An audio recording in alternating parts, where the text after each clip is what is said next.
Something differently than President Biden. There is not a thing that comes to mind. Kamala wouldn't change a thing, even though her radical agenda costs American lives. Sefer Devarim, Parshat V'zot HaBracha, on intergenerational wisdom. This week we complete the book of Deuteronomy and the entire Torah with Parshat V'zot HaBracha, which means, and this is the blessing. The Parsha begins with the blessing. Also, yeah, sorry about the political ad. I guess I was signed in on a different account, not on my main, so I still get ads. And I have no clue why I was getting ads for that. I mean, anyway, getting back into it. Thing that Moshe gives to the Israelites before he dies. Part of its ending goes, the ancient God is a refuge, support are the arms everlasting. Thus Israel dwells in safety, untroubled is Jacob's abode, in a land of grain and wine, under heaven's dripping dew. O happy Israel, who is like you, a people delivered by the Lord. 5 verses later, Moshe, 120 years old, dies in the land of Moab without getting to enter the promised land. Given all that Moshe has achieved for his people, from the Exodus to the receiving of the Torah to getting the Israelites through the desert, this loss can feel like a tragedy. And the people of the Torah agreed. In Deuteronomy it says, and the Israelites bewailed Moses, the steppes of Moab, for 30 days. 1 verse later, though, we are reminded that God had a plan in place for when this was to happen. V'Yehoshua ben Nun malei ruach chachma, ki samach Moshe et yadav alav, v'shmo alav b'nei Yisrael v'yasu kasher tziva Adonai et Moshe. Now Joshua the son of Nun was filled with the spirit of wisdom because Moses had laid his hands upon him, and the Israelites heeded him, doing as the Lord had commanded Moses. V'lo kam navi od b'Yisrael k'Moshe asher yadav Adonai panim el panim. Never again did there arise in Israel a prophet like Moses, whom the Lord singled out face to face. This reminder that there's never been a prophet in Israel like Moses is affirmed in Maimonides' 13 Principles of Faith. He was the father of all prophets, of those who preceded him and of those who followed him. And yet the Jewish people were tasked with carrying on, and Joshua became Moshe's immediate successor. This laying of Moshe's hands on Joshua, which took place back in the book of Numbers, shows us that Joshua's wisdom was a product of his relationship to Moshe. A saying is mentioned in the Talmud in Tractate Bava Kama. While the wine belongs to its owner, the gratitude is given to the one who pours it. Interesting. If you were at a dinner party, for example, and a person poured you a glass of wine, you would thank the person who poured it for you, even if they did not themselves bring the wine. Here in the Talmud, it is explained that so too, although the prophetic spirit belonged to God, Joshua had Moses to thank for giving it to him. Today, we tend to value the idea of being an independent thinker, someone with all original ideas of our own. But through the example of Joshua, we learn that the power of humility in accepting mentorship. It is because of Joshua's loyalty to his teacher and his commitment to being a link in the chain of his people's continuity that he is imbued with wisdom. Pirkei Avot introduces Jewish ethics as transmitted within a succession paradigm of teachers and students. As the Jews were completing the events of the Torah and entering a new land, this would have been a reasonable time for a leader to seek to move beyond the past, even to put down the previous generation, whose experience involves slavery and homelessness, not being the bold warriors the Israelites were to become. Instead, Joshua's generation has gratitude for Moshe's and consequently inherits its wisdom. In our time, we can all too easily look at previous generations and dismiss them as unevolved fools.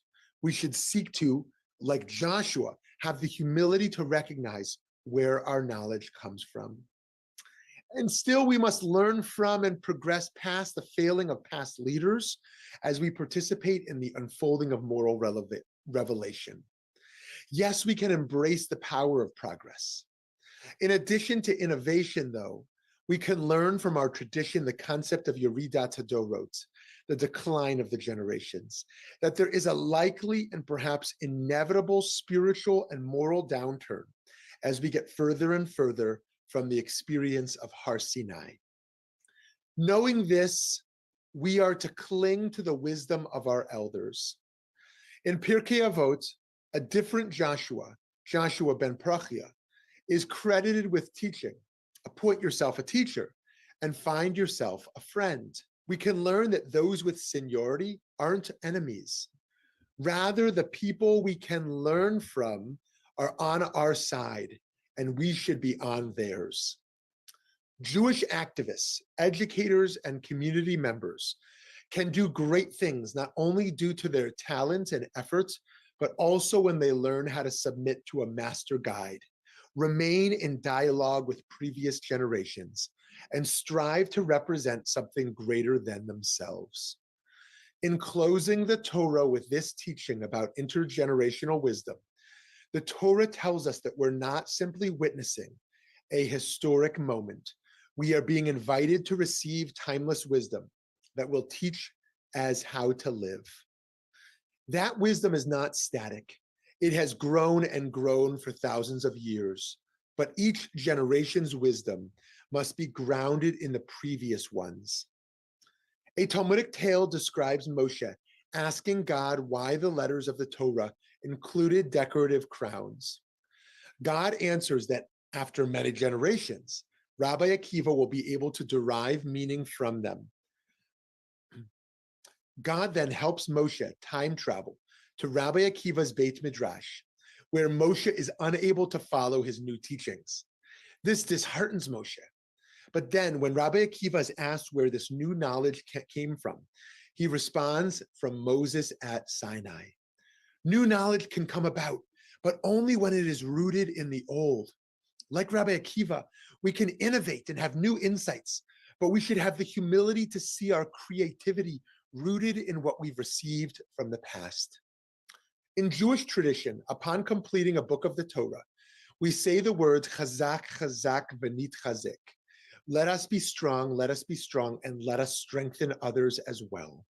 This is because when the Hebrew Bible continues with the book of Joshua, God uses that word chazak in telling Joshua, but you must be very strong and resolute to observe faithfully all the teaching that my servant Moses enjoined upon you. My hope, friends, is that in studying Torah together, we can be strengthened ourselves, we can strengthen one another, and we can learn from the wisdom of many, many previous generations. Shabbat Shalom and Chag Sameach.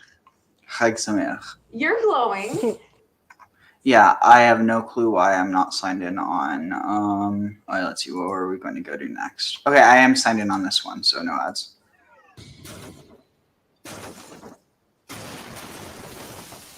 I'm going to open with a bit of an unpleasant thought. If God were to inform you that you have 30 minutes left to live, what would you do to fill that half hour? Throw aside the morning newspaper and do something significant, something that represents everything you stand for, everything you strive for. Well, in this I don't like this question. וזות HaBracha, the Torah ends, and so does the illustrious career of Moshe Rabbeinu, Moses, our teacher. And what does Moshe do in the last minutes of his life? The Torah tells us that he ascends the mountain of Nevo, and then 𤤅𤤆𝐴 Adonai et kol haaretz. God showed him the entire land. So wait, are we to understand that in the last minutes of his life, Moses became a tourist and went Israel sightseeing? No way. If God was a tour guide, something much more powerful, much deeper was going on here. And that's exactly what the famous 18th century Italian Kabbalist, the Ramchal, writes. In his commentary to the Torah called Megillat Sitarim, he says that if Moshe had been allowed to enter Israel, it would have burst open the full spiritual potential of the land. It would have made it impossible for any future nation to conquer the land of Israel. God had other plans, so he allowed Moshe just to gaze at the land from afar.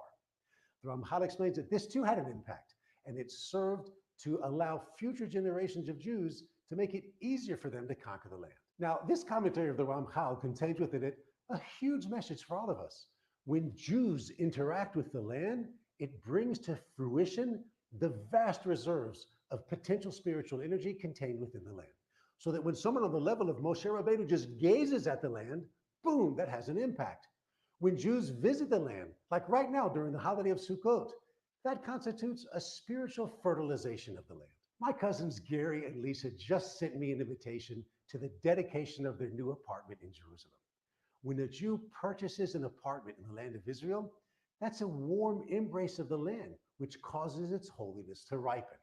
When they'll make aliyah and live in that apartment permanently, wow, that's literally unleashes untold rivers of light that flood the land. Now, you and I may not see that light, but Kabbalists like the Ramchal see it, and they write about it. So that's why we here at Beit El Institutions started this newsletter called Beyond the Four Amot. In it, through videos and articles, we explain that every single advance towards the land of Israel and towards Torah study untaps inner strengths and infuses spiritual courage into our nation. So as we end the Torah this week and started anew in synagogues across the globe, here's a call to action. Simple. Subscribe to our YouTube channel and get your friends to subscribe to our email newsletter. Links to both are below the YouTube video screen. Shabbat Shalom to all from Beit El, and of course, a happy Sukkot holiday.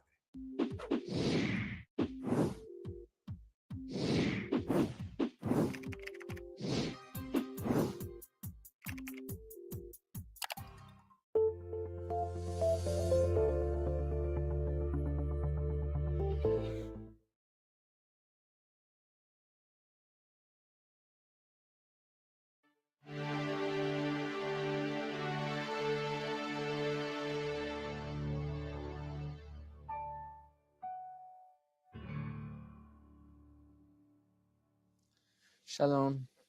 we've come to the end of the yearly cycle of the Torah portions.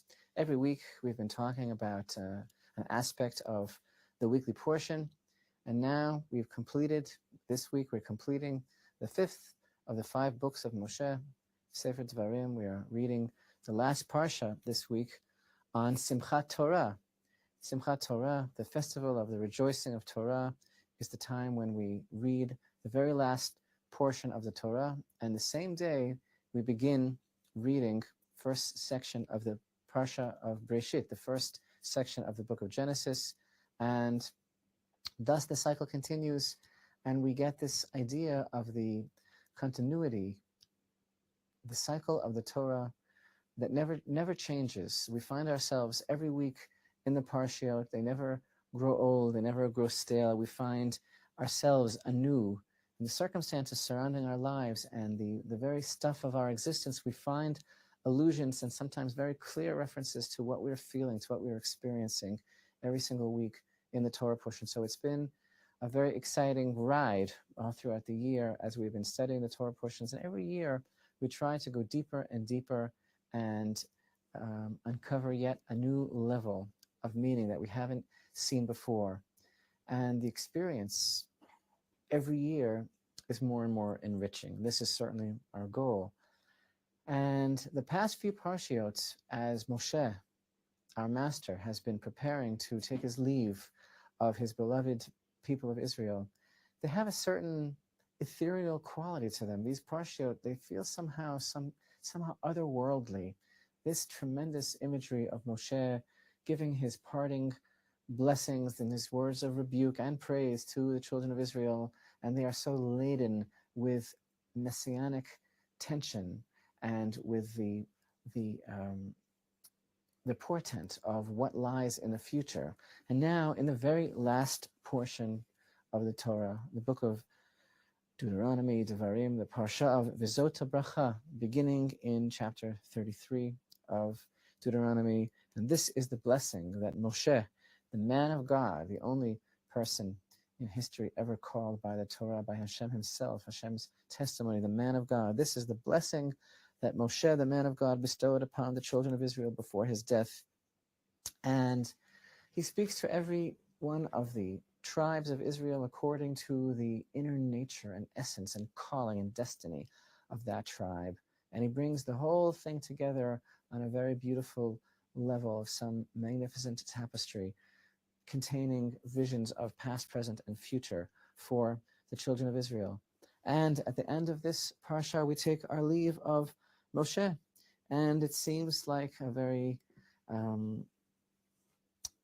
difficult thing for us to comprehend, this ending of this person who, after all, was only a person, but yet so totally selfless, so totally righteous, so totally dedicated to his people, the servant of God who died at the kiss of God himself, as it were, 120 years old. His eye had not dimmed and his vigor had not diminished. And Moshe, of course, the one thing that he sought was to come into the land of Israel. That was the one thing that was denied him by God for reasons known to him. Instead, he was only able to see into the precious land of Israel, something that we take totally for granted today. All of us have the opportunity to live in the land of Israel. And the Parsha of וזאת HaBracha ends, never again has there arisen in Israel a prophet like Moshe, whom Hashem had known face to face, as evidenced by all the signs and wonders that Hashem sent him to perform in the land of Egypt against Pharaoh and all his courtiers and all his lands, and by all the strong hand and awesome power that Moshe performed before the eyes of all Israel. And with those words, we conclude the portion of וזאת HaBracha and the awesome experience of the tremendous rejoicing, the dancing, the celebration with the scrolls of the Torah in the synagogue on Simchat Torah is the day in which we conclude this parsha, and immediately at the same moment continue by calling up another person, and we begin to read in the book of Genesis. We roll the Torah all the way back to the beginning, and our lives are just passing before our very eyes as we roll the Torah from the end to the beginning and delve again into the beginning. And as of next week, next Shabbat, we'll be reading about the creation all over again, finding new insights and new revelations and mysteries into the process, finding ourselves again witnesses to Hashem bringing all creation into being out of nothing.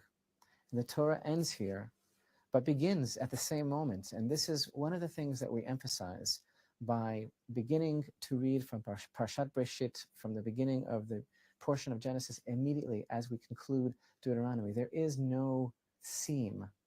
It is totally seamless. Our experience with Hashem in this world is totally seamless, and the Torah is one continuous process. And it ends here with the words, before the eyes of all Israel, in Hebrew, 𤄅𐤄𤊃 kol Yisrael. And then immediately we begin reading Parshat Breshit. The first word in the Torah, Bereshit, in the beginning, begins with the letter Bet. And if you will connect the end of the Torah to the beginning of the Torah, which in fact is what we do and which is what our goal is, we find a word is formed. Lev. By the last letter of the Torah and the first letter of the Torah. The last letter of the Torah here in Parshat V'zot HaBracha being the Lamed of 𝄅𐤄𤃃 kol Yisrael, to the according in front of the eyes of all of Israel. And the first word of the Torah, Bereshit, the first letter being Bet. And the word that's formed is Lev, heart. The word heart, Lamed Bet, is formed by the last letter of this portion, the Lamed, and the first letter of the coming portion in Genesis, the Bet. Together they are Lev. And this is the main message that this entire season has transmitted to us. And indeed, the entire Torah gives over to us in our entire goal of Torah study is to summon forth the quality, the presence of the hearts. And our sages teach us, 𝐄�𐤁𐤓�12 is a beautiful expression that our sages tell us in the Talmud. Hashem requires the hearts. This is what he wants. We also need our intellect, we also need logic, but Hashem requires the hearts. And this is a message which is superimposed onto the very Torah itself as we connect the end to the beginning, because there is no end and there is no beginning, and we begin the cycle all over again this week on Simchat Torah, the festival of the rejoicing of Torah. We see before us the vision of the word that forms by the last Parsha and the new Parsha, the word Lev, the heart, reminding us as we continue in our odyssey of Torah study, of serving Hashem, as we go now from the beautiful days of Tishrei into the coming year. We remember the main thing that Moshe is telling us is that Hashem requires the heart.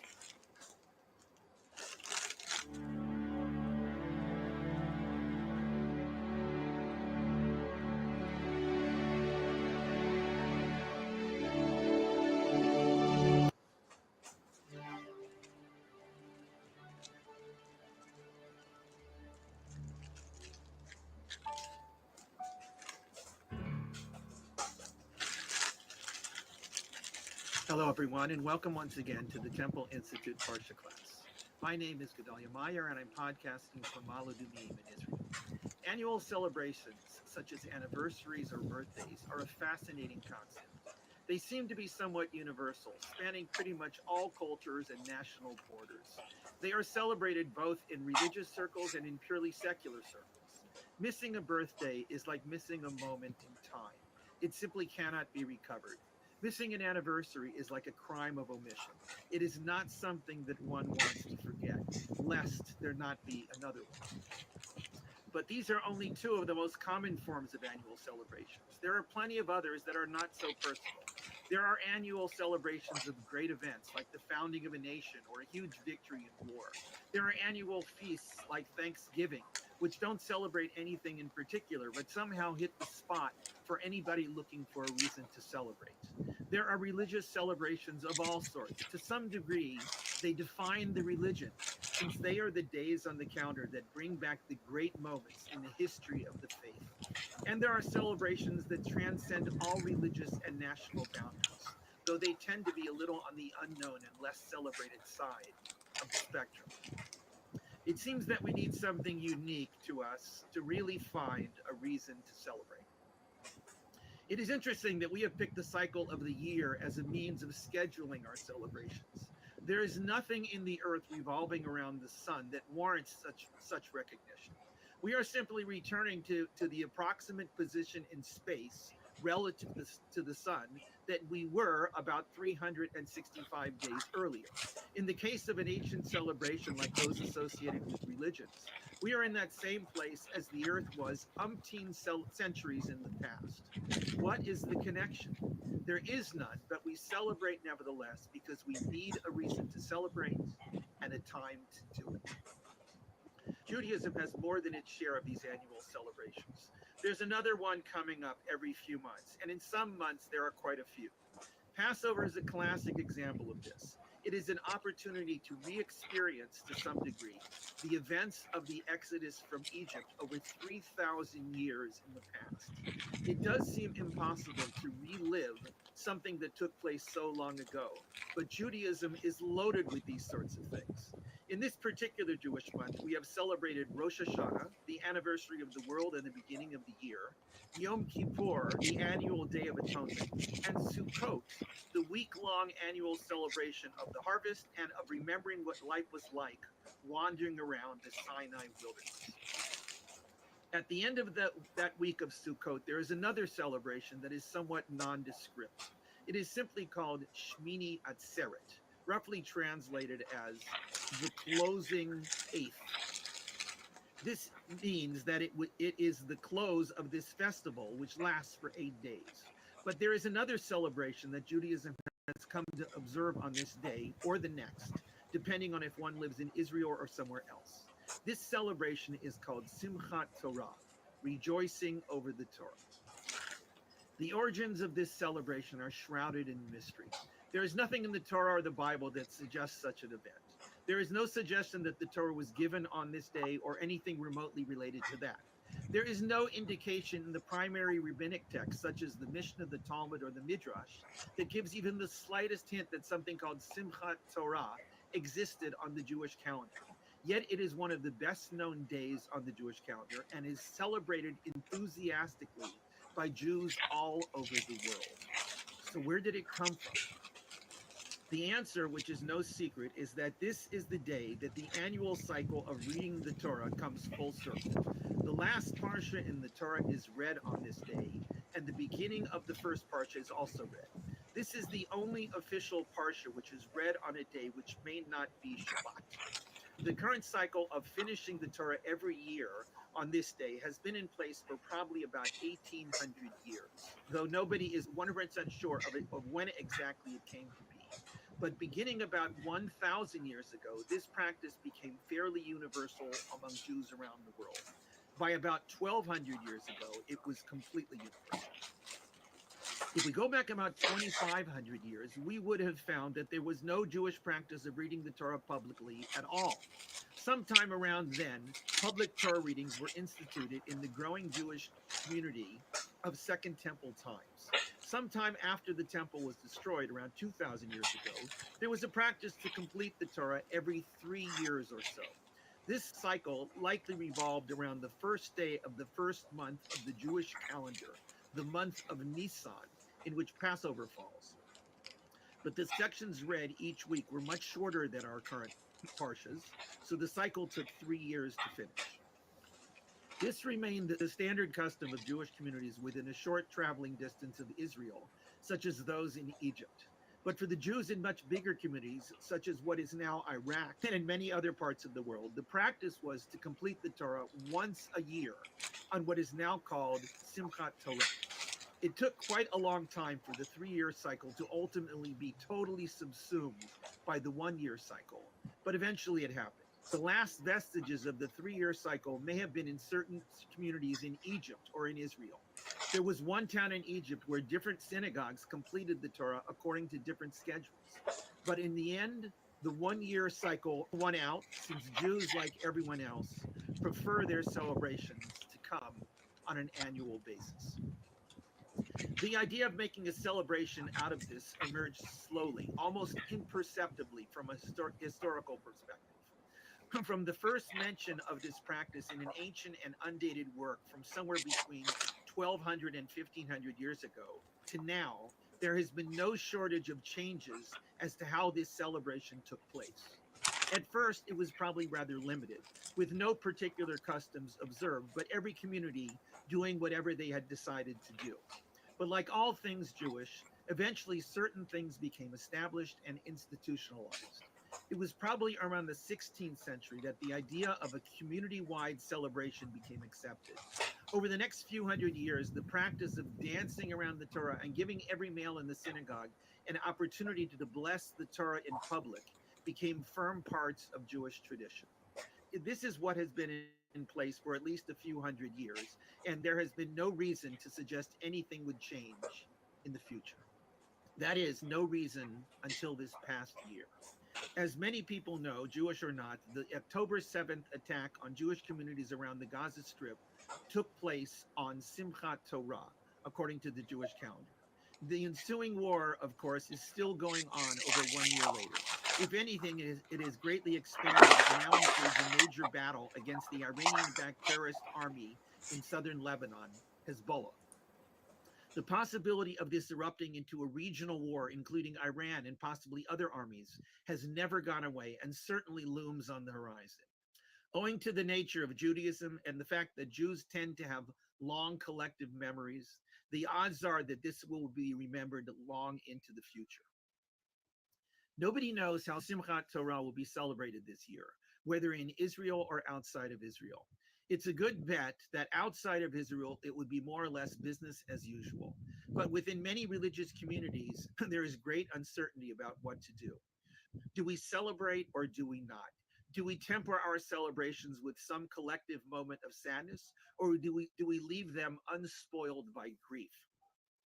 It is a difficult question, and nobody can claim the right to answer it for everyone else. The trauma is still too fresh, and the war is still in high gear. Soldiers are still dying, and missiles are still landing within Israel's borders by the hundreds daily. What are we supposed to do?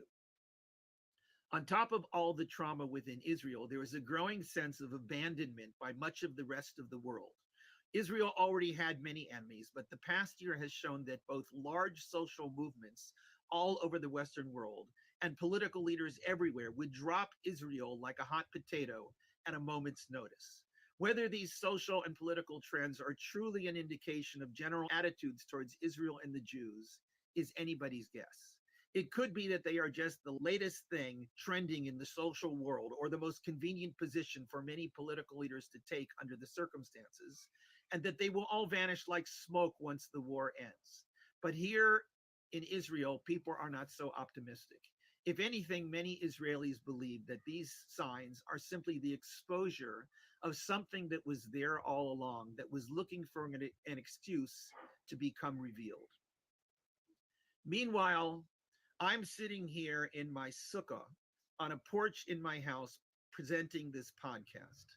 I'm confident that things will turn out well for both Israel and for the Jews. I'm thinking about Simchat Torah and the fact that this book has kept the Jews going for thousands of years with no sign of them going the way of the typewriter. Simchat Torah, whether an out-and-out celebration or a subdued memorial of a tragic day or something somewhere in between, represents that perseverance. Jews keep on keeping on, fighting whatever obstacles fate places in their way, and always finding another way to celebrate or to mourn. This is what we do. As a final note, to give a brief reference to the last Parsha in the Torah, it is called 𝐤zot HaBracha. This is the blessing. It tells of the final blessings Moshe gave to each of the tribes of Israel collectively. After that, there is a brief and somewhat poetic section which talks about the fate of the Israelites and their relationship with God. Within that section, we read, quote, "And Israel will have dwelt securely, alone, the spring of Yaakov, in the land of grain and wine, and its heavens shall drip with dew. Fortunate are you, Israel, who is like you, a nation saved by Hashem, a shield, your helper." Perhaps it is appropriate that this verse and a half will be read on Simchat Torah. This just says it all: secure, alone, surviving, protected by God. May we all have a good year and find many reasons to rejoice.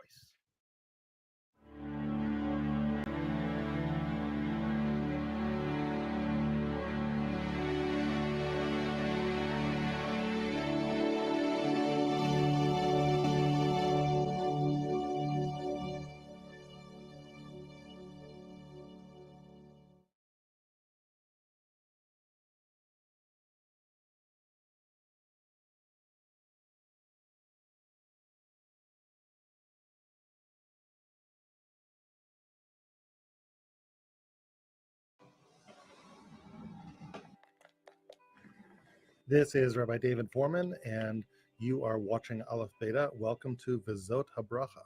So over these last couple of weeks, we've been talking about Psalm 90, and I've suggested to you that Psalm 90 resonates with this week's Parsha, וזות HaBracha. The opening words of Psalm 90, Moshe Ish HaElokim. The only time Moses is called that is in the beginning of וזות HaBracha. And there were a number of other connections too. And the theory that I'm going to sketch out to you is that Psalm 90 is a kind of portrayal of Moses, almost in terms of what's going through his mind at the moment that he's blessing the people in וזות HaBracha. He's going to bless them and then ascend the mountain to die, to go up to God. And what gives him the strength to do that? To let go of his dream of taking the people into the land. He's able to do it because he looks back at a time, not when he blessed the people, but when he prayed for them. In the aftermath of the golden calf, when he looks back on that, somehow he finds peace. Let me begin this final leg in our journey through Psalm 90 by asking you a theological question. Does man have the power to change the divine plan for history? If God has some sort of plan that's dear to his heart, that he wants realized in human history, do we human beings have the power to influence the Almighty, to get him to, so to speak, change his mind about how that plan comes about? Is prayer powerful enough to do that? My own instincts on this matter would have been to say no, but that's before I read Psalm 90 carefully. What I want to suggest to you today is that the answer to this question is, in fact, a resounding yes. Human beings can have that kind of almost unimaginable influence on nothing less than the way the divine plan actually plays out in human history. And where you see clear evidence of this, I think, is in how Psalm 90 portrays for us Moses' prayer to God in the aftermath of the golden calf, what that prayer was really all about, and how God responded to it. Let me take you on a journey through this prayer, through this argument that Moses makes to God, as Psalm 90 seems to articulate it. The psalm begins with the words, Hashem ma'on atah yidilanu b'dor b'dor. God, you have been our habitation, our abode, the being in whom we reside, from generation to generation, forever, going back all the way into the infinite recesses of time. So here in these first couple verses, we get this portrayal of God, the infinite being, the master of all, who encompasses everything. But after this, we hear about something very different. We hear about man, the finite, limited being, the being who dies. Tashev enosh adaka, you return us to the dust, God. And in so doing, you say, in effect, Shuvu b'nei Adam, return, O you children of men. In other words, death is something of an impetus for us to get our affairs in order in this world. Without it, we could procrastinate forever and ever and never get around to doing anything useful in our lives. Death, really, is God's way of saying, Shuvu b'nei Adam, return to me, you children of men. Live a good life. You only get one chance. Okay, so right at the beginning of the psalm, we get the infinite nature of God, and then we get the very finite and limited nature of human beings. And now the psalmist becomes interested in a problem, a kind of issue, which is how do these two beings relate to one another? Because they really are so very different.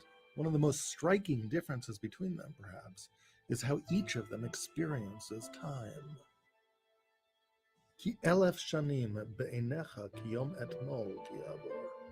1,000 years, God, in your eyes, it's like yesterday.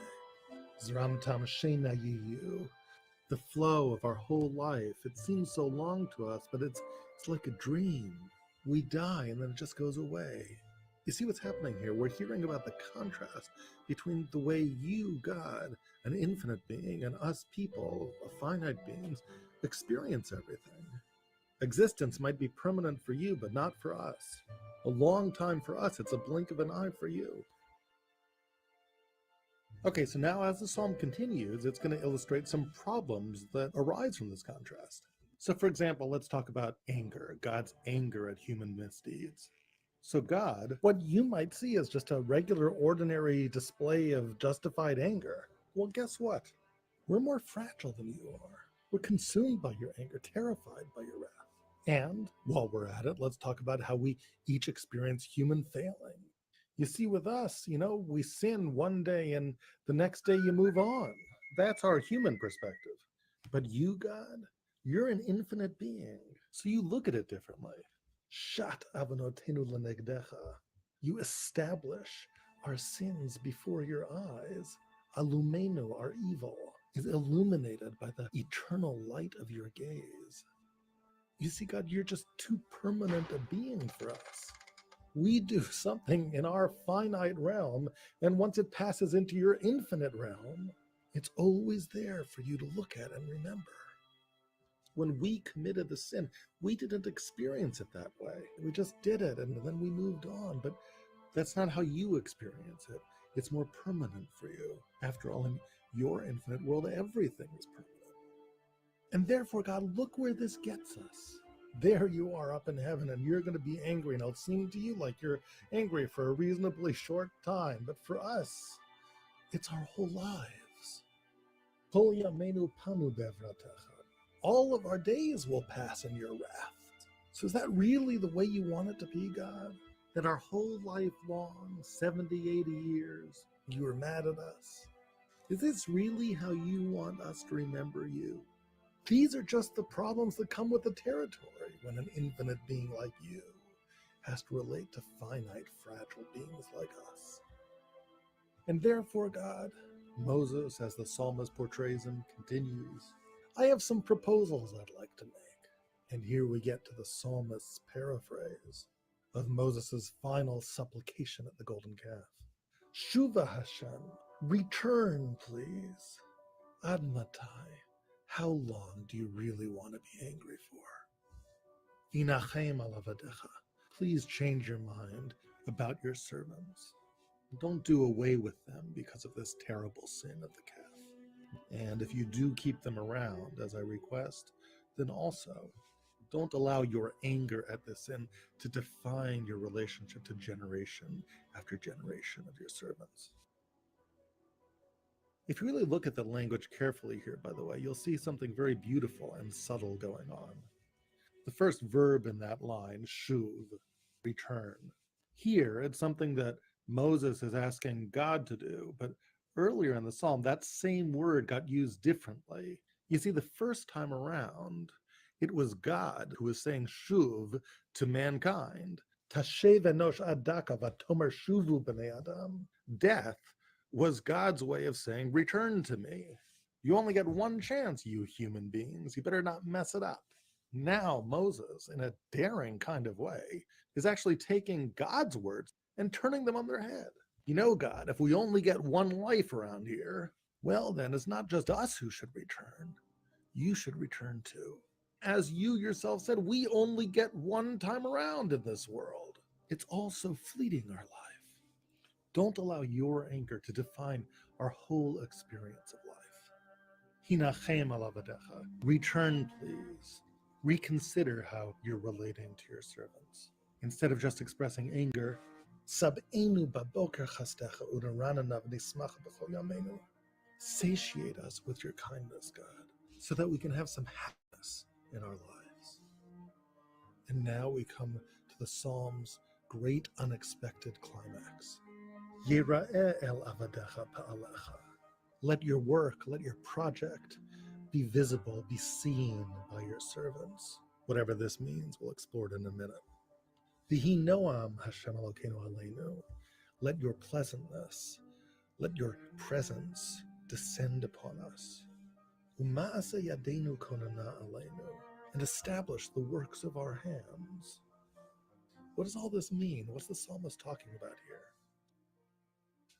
Well, as it turns out, all of this language, it actually comes from somewhere. The psalmist is making one last intertextual leap, bringing us back to one last story in the 5 books of Moses. This time, the story is the song at the sea after Pharaoh's chariots were destroyed by the waves.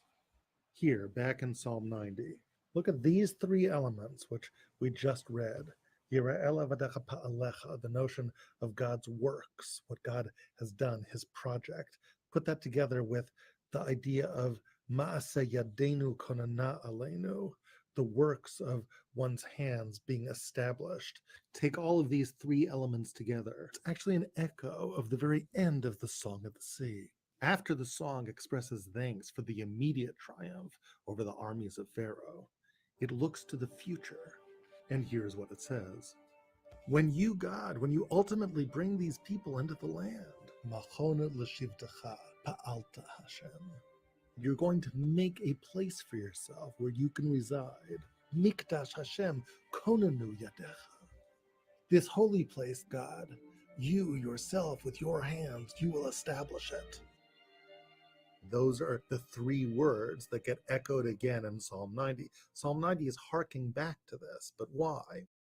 Well, if you think about the Song of the Sea, it was actually painting a vision of a future that never came to be.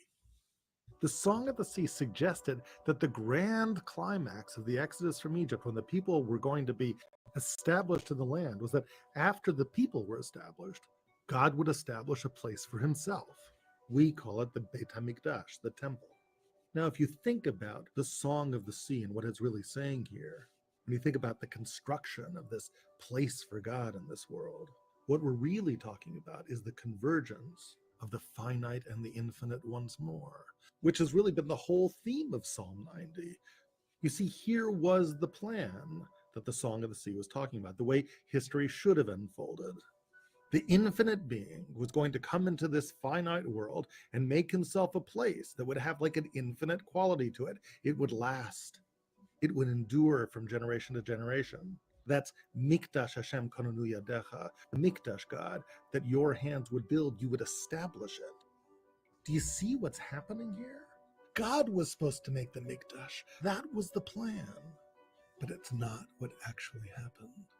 The plan changed. When did it change and why did it change? The psalmist tells you. It changed because Moses asked God to change it. He did that in the aftermath of the golden calf. The psalmist in Psalm number 90 takes all of those words from the end of the Song of the Sea and recombines them to form the end of the psalmist's elaboration of Moses' prayer. The words are the same, but recombined, they have an entirely different meaning. Yera'el avadecha pa'alecha. God, allow us to see the realization of this grand, divine architectural project. But don't let it be something that you build. Ma'aseh yadeinu konana aleinu. We're going to make it for you. Let it be the works of our hands that you establish. Moses is arguing that the golden calf changes everything. You might have had a nicer house, God, if you built it yourself. But now I have to ask you to settle for something else. Allow us to be the ones to build your home. Why? Why do you need to settle for that? It's the only solution to the problem I've been describing to you, God. Because we built something with our hands. It only lasted a short time and it was destroyed, this terrible calf. But in your eyes, shat avonotenu lenegdecha, you see it in infinite time forever. It degrades our relationship with you. If that vision of the terrible thing we made will always infinitely be with you, and I can't erase it from your gaze, then I need to ask you to allow us to build something else with our own hands that can be a counterweight to that vision in your eyes. Give us the opportunity to make something else. Give us the opportunity to make something you love that you can always look at. Give us an opportunity to make a place for you with us. That was Moshe's plea. So this is how it happened that we came to build the tabernacle and ultimately the temple. It wasn't the original plan. Mere mortals would now build his house. It's an enduring testament to the unimaginable power of prayer.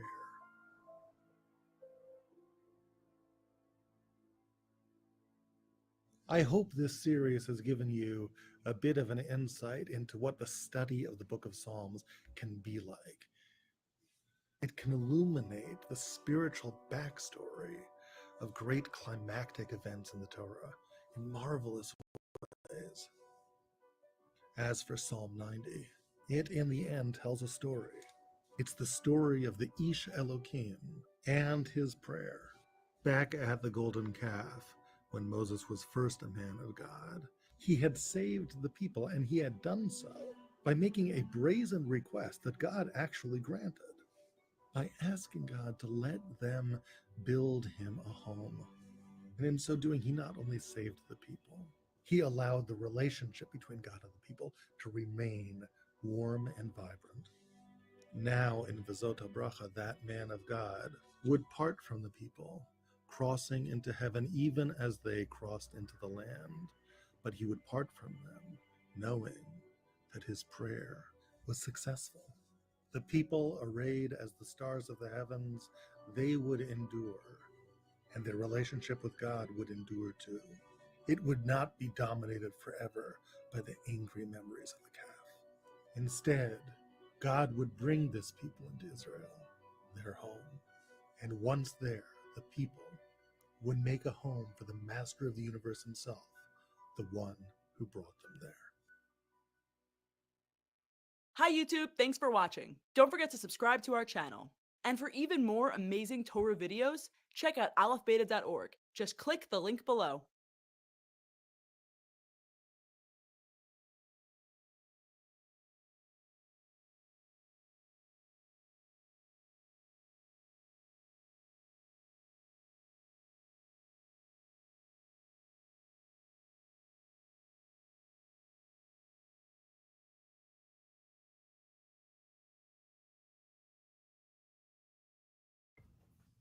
Hi.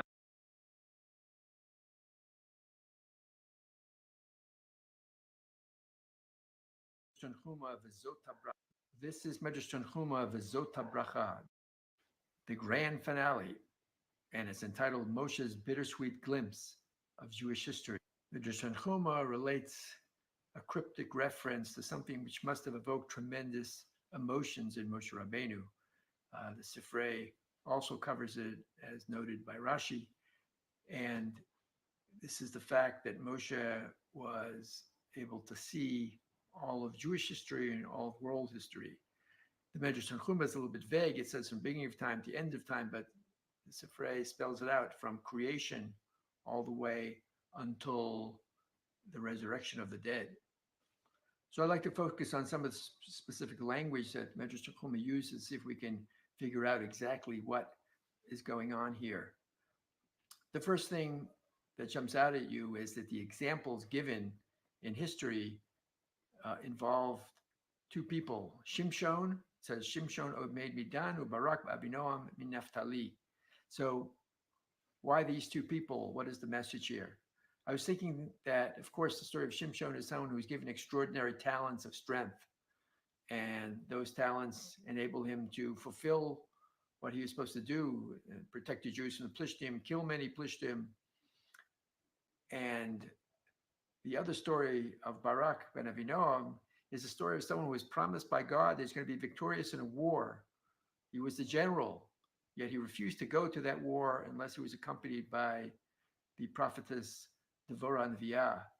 So if you put the two together, I was thinking how Moshe might have reacted to that, because we know that Moshe Rabbeinu was, grew up in a palace of Paro, and he looked out upon the suffering of the Jewish people, and he didn't have a superhuman strength like Shimshon had, nor did he have a promise from God that if he got involved in the suffering of his people, that everything would go well for him. He hadn't communicated with God yet he jumped into the fray, and that tremendous leadership is what, of course, got the attention of God and why he was chosen for this amazing role as Moshe Rabbeinu. So I think Moshe might have felt good that seeing the difference between a great general and a great leader, and what they did or didn't do with their gifts they had, and how he was able to do so much with just his strength of character and his commitment and his integrity. Another point that the Medrash makes is a very simple one, that Moshe could now, after seeing this extraordinary vision of history unfolding, he could go back in the next world to Avram, Yitzhak, and Yaakov and testify that Hashem kept their promise. Hashem brought them in, there is Israel, to the promised land, just like they were told. Finally, I'd like to focus on another set of words that the Medrash focuses on, and that is that in every generation, Moshe saw Shoftav, Manigav, Sha'av, Tzadikav. In other words, so you can imagine for yourself, if you're able to take in all of Jewish history in one sitting, you would see the direct cause and effect, the direct relationship between how a generation was able to grow and succeed, both spiritually and physically, is all based on the strength and character of their leaders. And so Moshe saw the strong leaders and the weak leaders. And again, I'd like to believe that this was a tremendous consolation for him, because he himself took the Jewish people from slavery and brought them through to get the Torah and right to the border of Eretz Yisrael. So his strong arm guiding the Jewish people was what enabled them to be poised to go into the land of Israel. And so in relation to how history unfolds, he could see the great success of what he did. So finally, what seems apparent to me, again, another consequence of seeing all of history unfolding, is that if Moshe had some, obviously, frustration, disappointment, that he got to the Jews right to the border, but couldn't take them into the land of Israel, couldn't finish the job, couldn't finish his mission, he did see that the moral teachings that he gave over to the Jewish people through the Torah and to the whole world through the Torah was able to take them all the way to the finish line.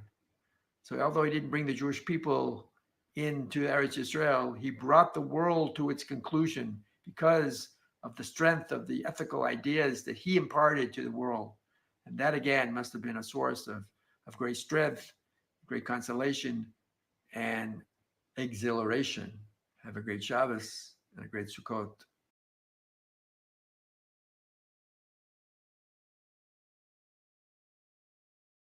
Interesting.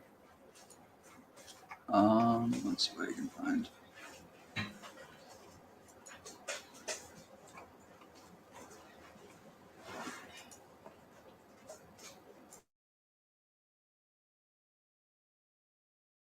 Shabbat Shalom, everyone. Before I give my brief teaching, wow. I would like to... So this... Shalom, everyone. This video, October 6th, 2023, literally the day before. Wow. Literally so much changed. Shabbat Shalom, everyone.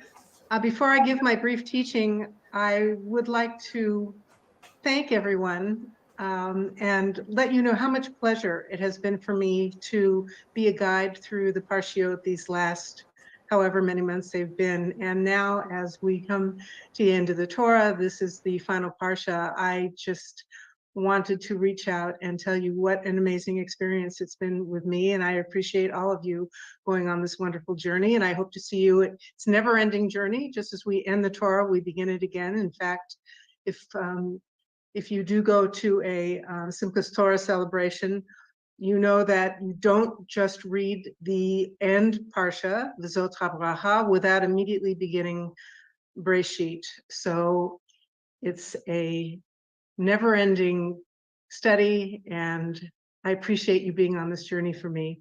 וזאת HaBracha means this is the blessing. These are Moshe's last words to the tribes and to the people. So you expect him to, first of all, give what we think of as a blessing, whatever that may be. For me, the paradigmatic blessing is the priestly blessing, and that is something that contains words like blessing you and guarding over you, shining light on you. But what we read, and if you're a careful reader of the Parsha, and it's only a page and a half, so I recommend that everybody read it, what you read doesn't really sound like a blessing. Each tribe is singled out. Shimon is omitted. Each tribe is singled out, and it sounds more like words of description about what the tribes are about, what their strengths and weaknesses are. Some of the descriptions are one sentence and very neutral. Others sound almost like a rebuke.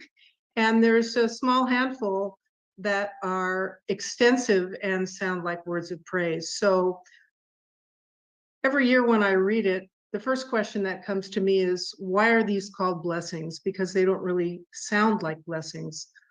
And it occurred to me that the reason why they're blessings is because one of the greatest gifts that we can give to another human being is to illuminate for them, and I'll just use words from Shanti's poem, shine a light on that part of their personality or character, or actually when you glimpse their soul, and enable them to see that themselves. Very often we can see things in other people, but we're blind to what's going on with ourselves. So what is Moshe doing here?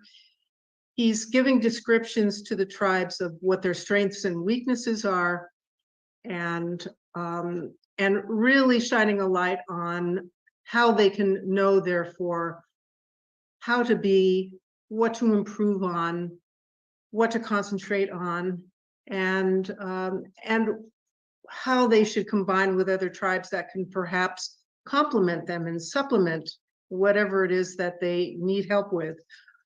So that perhaps is the biggest blessing that we can get from another person, for them to shine a bright light on us, reveal our souls to ourselves, and in that way, give us a roadmap to what our potential is and help us to realize that. So for example, in this last Parsha, Moshe is referred to as Ish Elohim, a man of God. And to me, along with this theme that I just laid out for you, this Ish Elohim is something that enables one to realize the God-given potential. And Moshe, out of everyone, is someone who has realized his potential. He's come as close to anyone as being a projection of what it means to be B'Tselem Elohim, in the image of God. So if the greatest gift that we can give to ourselves and to others is self-understanding and insight, then we can move towards this goal of realizing our potential and being the best version of ourselves that we can be. Obviously, it's a work in progress. We ask at the Sea of Reeds, we ask God who is like you when we're singing joyously, after we are able to cross the sea and we see the Egyptians behind us unable to overtake us. We say, who is like you? Mi chamocha. Now in our Parsha here, Moshe is saying to each one of us, who is like you?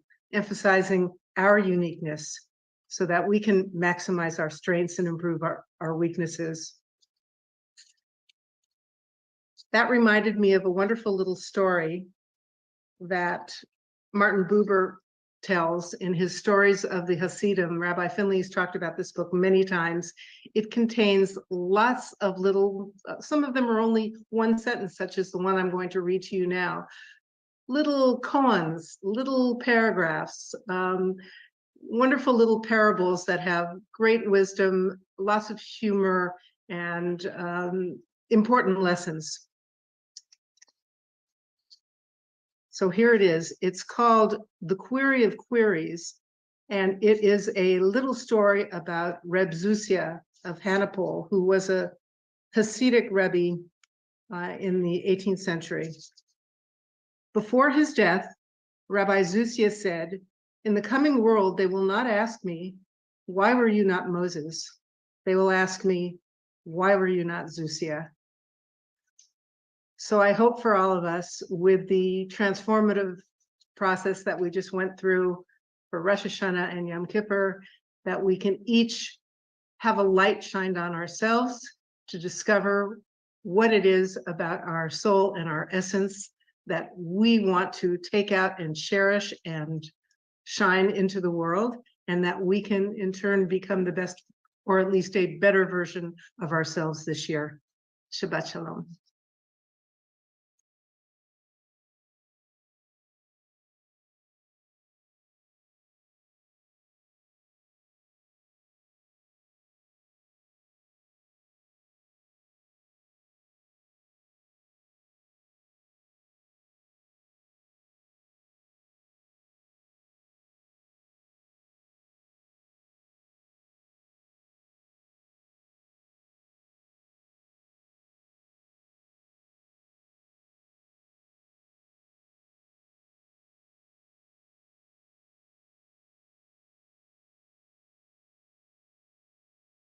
Hey everyone, today we're diving into the final portion of the Torah, Parshah V'zot HaBracha.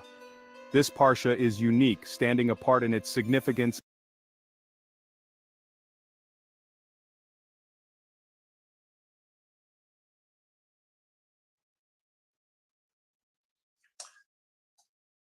We are at the last Parsha of the Torah, וזות HaBracha. We started with Bereshit a year ago, and we've done every single Parsha, and now we've gotten to the end. Just like we're getting to the end of Elul, Rosh Hashanah, Yom Kippur, Sukkot. Tonight is Hoshana Rabbah, and tomorrow night is Simchat Torah. So we're going to concentrate on the last Parsha of the Torah. And I think as is well known, as soon as on Simchat Torah, we will finish this Parsha, וזות HaBracha. And then, on the assumption that a congregation is more than one Sefer Torah, you bring another Sefer Torah out and you begin immediately from Bereshit. So this fulfills what is written in Sefer Yetzirah, Na'ut sofan b'techilatan b'sofan. The end is wedged in the beginning, and the beginning in the end. This is such a significant ritual that we do, that we end the Torah and we immediately begin it again. And so this coming Shabbos, we're already in Bereshit. So I want to read the last verse of the Torah. That's what we're going to concentrate here on, the last verse of the Torah. And of course, like every verse in the Torah, there are many, many, many different explanations and commentaries. We're going to concentrate on one of them. And here's what it says. First, it says that there was, the last few verses is, the Torah testifies that there never rose a prophet like Moshe, that God spoke to face, and all of the miracles and wonders that Moshe did in Egypt. And the very last verse says, Ulachal hayad hachazaka, l'chal hamorah hagadol, asher asa Moshe le'einei kol Yisrael. And all of the strong arm and all of the awesome power that Moshe did in the eyes of all of Israel. So we're going to discuss what's the significance of this being the last verse in the Torah. So I'm going to point out, even though we're going to wait a minute to see the significance, but since... All right, that's a good, I guess, yeah. That's a good place to start. Let's see. ברכו את אדוני מבורך, ברוך אדוני מבורך לעולם ועד, ברוך אתה אדוני אלוהינו מלך העולם, אשר בחר בנו מכל העמים ונתן לנו את תורתו, ברוך אתה אדוני נותן התורה.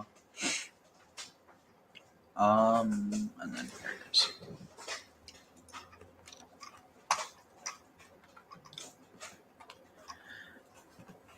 וזאת הברכה, וזאת הברכה אשר ברך משה איש האלוהים את בני ישראל לפני מותו, ויאמר אדוני מסיני בא וזרח מסילה מופיע מהר הפרן ואתה מריבות.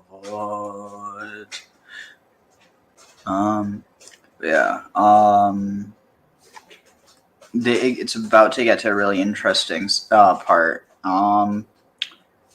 Specifically, so this actually echoes something that's later in Habakkuk. Is it was it Adonai Messinai Mahar Sinai Vo? I forget how it is in another one, but you have this parallel. Messir Lamo Hofia, so shining forth from that, from Mount Paran. Then he approached Merivavot Kodesh with his like myriads, Kodesh, the holy myriads. Miyamino, from his right hand, or at his right hand, Ishdat. And so this is something that's like a lot of people argue, okay, what is Ishdat? And one of the theories that I've heard, and again, it's very contentious because basically, so one way this gets translated is, so Aish is fire, that's true. Dat is a Persian loanword. So it wouldn't, I mean, I guess, if you're viewing this within the context of like, everything was written, before, and even like, so that's like things are being revealed progressively. But the thing is that they wouldn't have understood what this meant at the time without, like advanced knowledge because of it being a Persian loanword and them having not really encountered the Persians at this point. So one of the theories is that the Daled was actually a Resh and that the Taf was actually a Hey. And that's based off of the fact that if you have a slight bit of, basically you curve the Daled and you get rid of the connecting part of the leg of the Taf that separates it from like the Resh. And I mean, it has to do with just the modular nature of Hebrew. But again, this would imply that it was changed. And so it's like, it's very contentious, but specifically because this idea of being at the right hand of God, this Ashdat, that's like very uncertain. But the whole fire of the law thing has been connected with the Shekhinah. So even then, without having to say that it's, a Resh and a Hey, there still is potential connections to that tradition of like the divine feminine in Judaism. But yeah. Kodesh Neimino Eshdat Lamo. Also, it's possible that's Ashedat, because there's Ashedot, which I think means the slope of a mountain, so it could be connected to that. That's one thing I saw.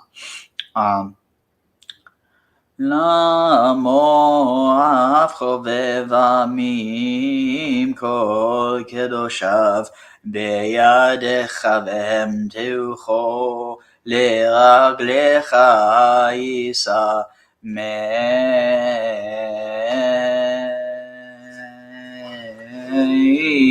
Davrotecha Torah tziva lanu.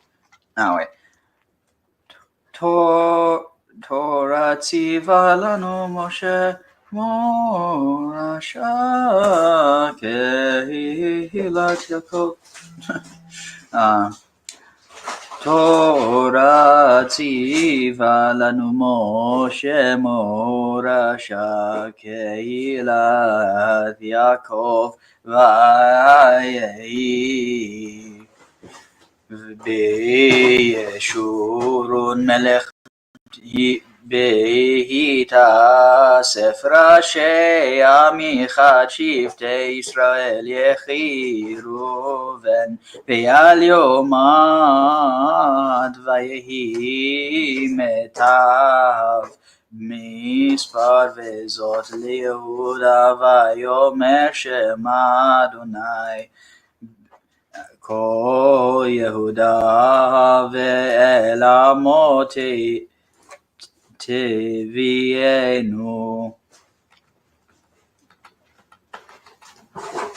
ידיו רב לו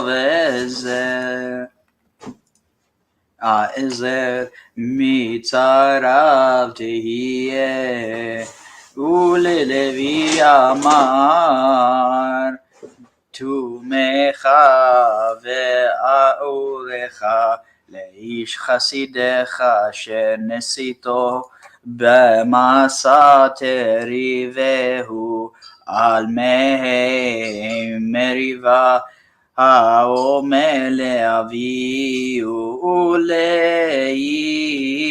ולאמו לא ראי טוב ואת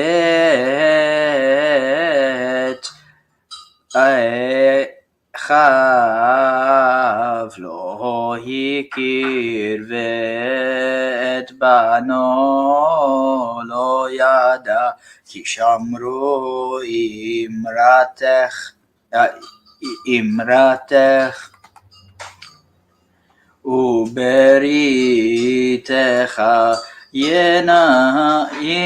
ינצורו יורו משפטך ליעקב ותורתך לישראל ישימו כתורה באפיך וכליל על מזבחך ברך אדוני חילו ופועל ידיו תרצה מחץ מתניים כמייו ומשנאיו מן יקומון לבנימין אמר ידיד אדוני ישכון לבטח עליו חופף עליו כל היום ובין כתפיו שכן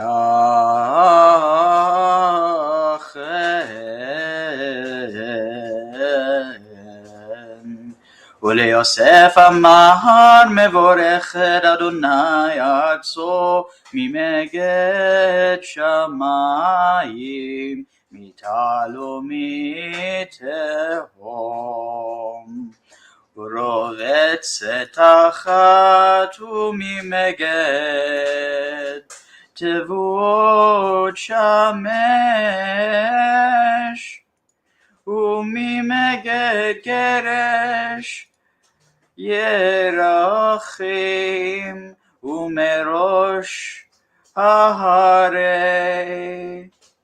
קדם וממגד גבעות עולם וממגד ארץ ומילואה ורצון שוכני שנאת אהבותה לראש יוסף ולקדקוד נזיר חייו כבכל שורו הדר לא וכר נרם כנף בהם עמים ינגח יחדו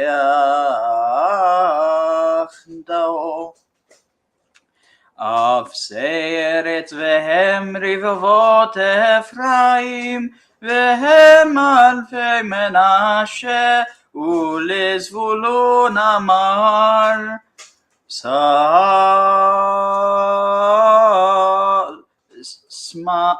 אמר שמח זבולון בצאותיך ויששכר באוהליך עמים הר יקראו שם יזבחו זבחי צדק.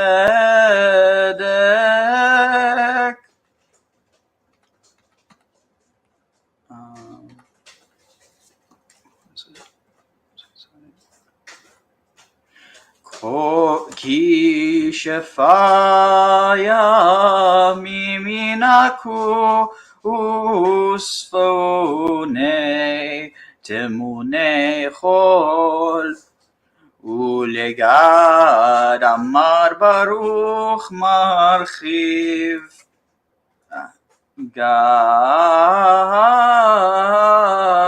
כלביא שכן וטרף זרועיו כדקוד ויראו ראשית לו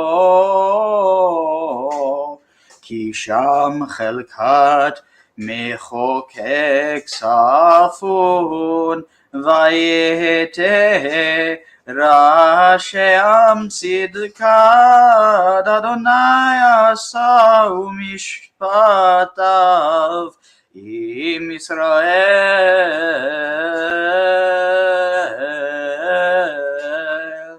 ולדן אמר דן גור אריה יזקנק מן הבשן. So that's interesting. Yizanek. Zanek apparently means to spring forth, which you definitely could connect with youthfulness, whereas Zaken means elderly. It's also connected with a beard. It implies a long beard. Min Bashan ule Naftali Amar Naftali Savar Ratzon Umale Birkat Adonai Yam Vedarom Yerasha Ule Asher Amar Baruch Mivanim Asher Yehi Ratzui Vechayav Vetovel Bashemen Raglo. So that's interesting. I wonder why this says Asher is the most blessed among children. Because here it could say that Asher is the most Ashur, but it doesn't. It uses Baruch. And so it's not purely like obviously if you know Hebrew you're going to get the pun because Baruch and Berach and Asher means the same thing, more or less, close. Not the same exact thing. More like one who is blessed versus one who the blessings, I don't know, like one who blessed, like the, actually, never mind. It's one has to do with this idea of giving reverence and like blessing through that. The other is just the idea of being blessed. But also interesting because with a lot of these, they're connected to like the lion, or they're said to be like a lion. Like you have Gur used for Dan, you have Lavi used for, I want to say Lavi, where is it? God is a Lavi, Dan is a Gur. Interesting. Wait, where were we? All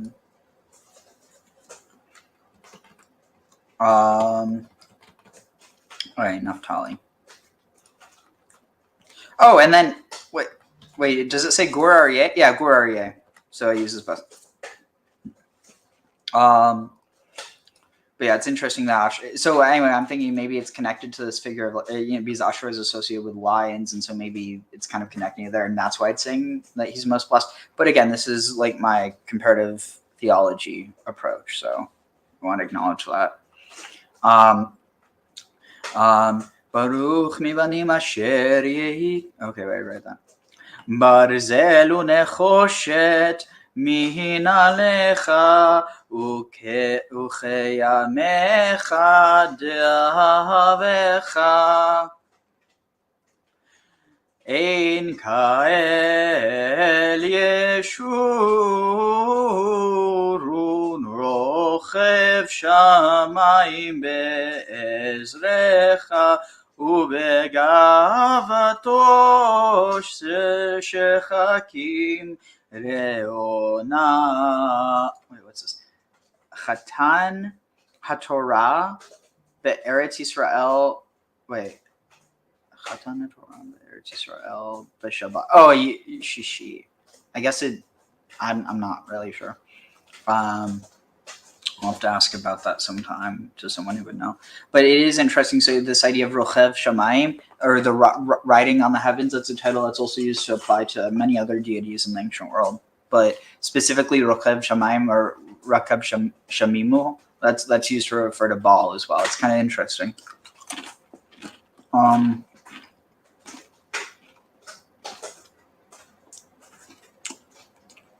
Interesting. So then later here, it says that is the abode of God. Kedem, not immemorial, but like since ancient times are like primordial, like, you know, always there basically. Interesting. So here, because in ancient Canaan, El was seen to dwell at the source of the two rivers.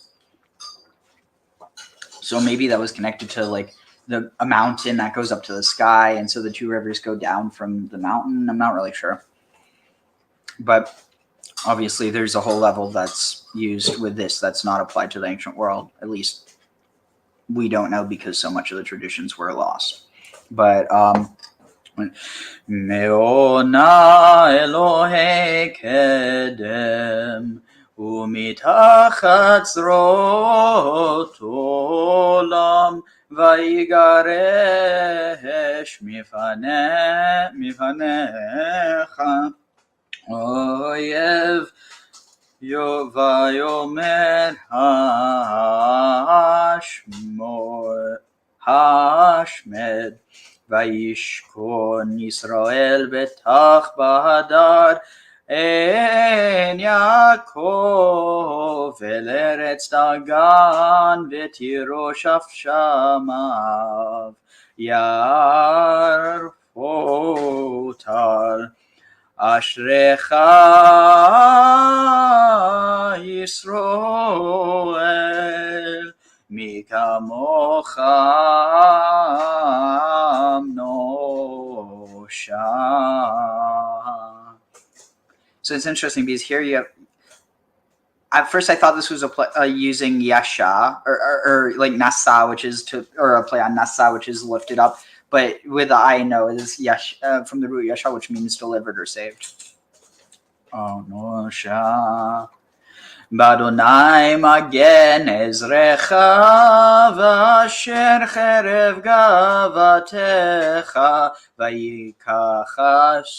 ויקחשו אויביך לך ואתה על במותימו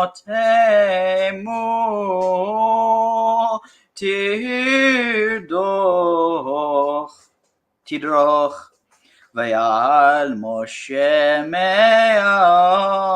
מערבות מואב.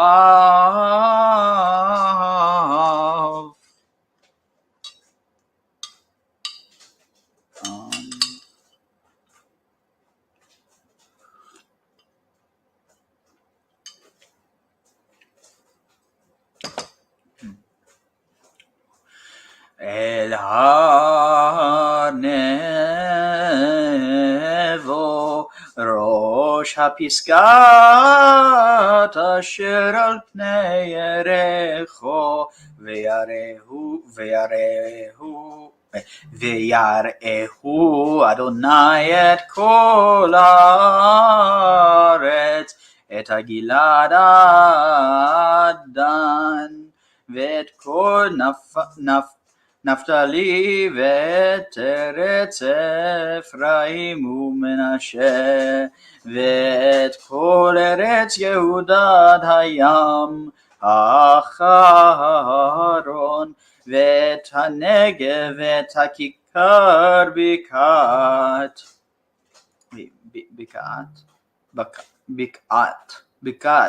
Yeah, Becca. Wait, that doesn't make Bikat. Okay, this is weird.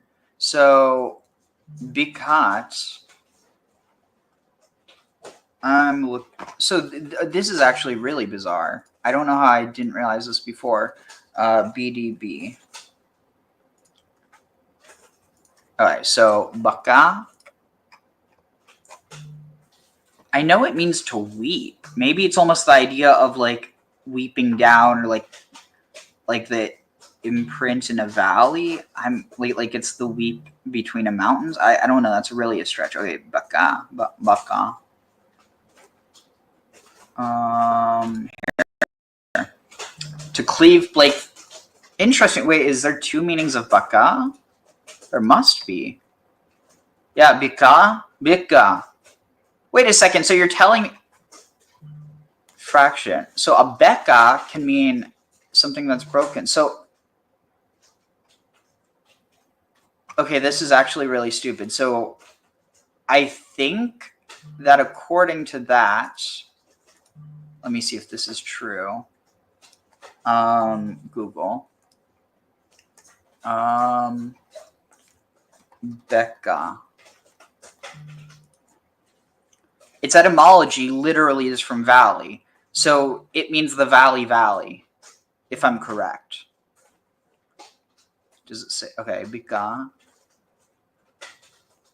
Wadi Ibika. Okay, this is fascinating.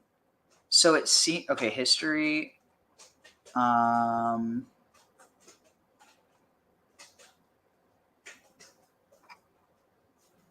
Let's see. I'm just all right.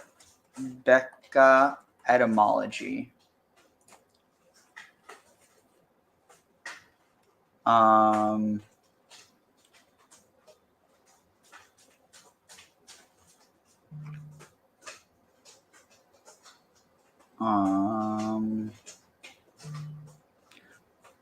Hollow Syria. Becca meaning.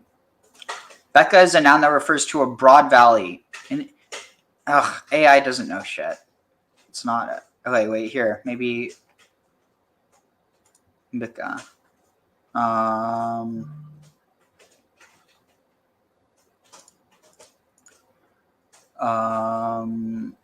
Maybe a native name.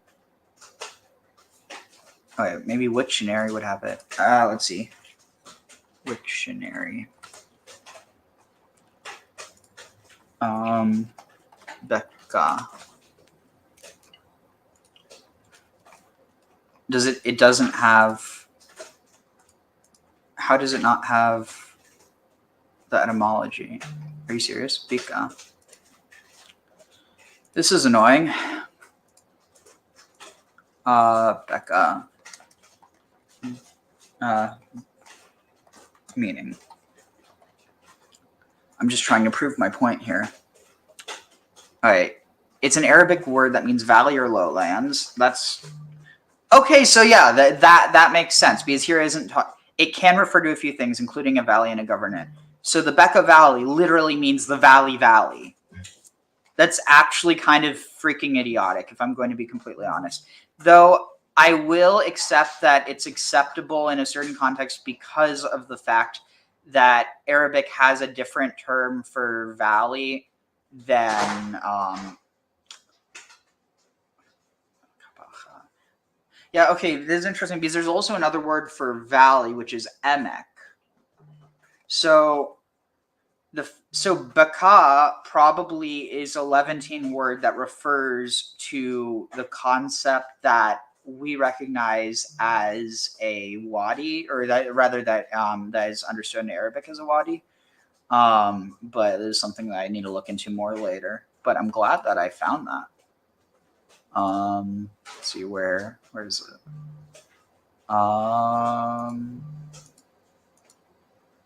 course, I can't find the video. Oh, here it is. All right. Where is it? Bikat. At Bikat Yericho. So that's referring to the Jordan Rift Valley, I'm guessing, if it's the quote unquote like the Becca Jericho.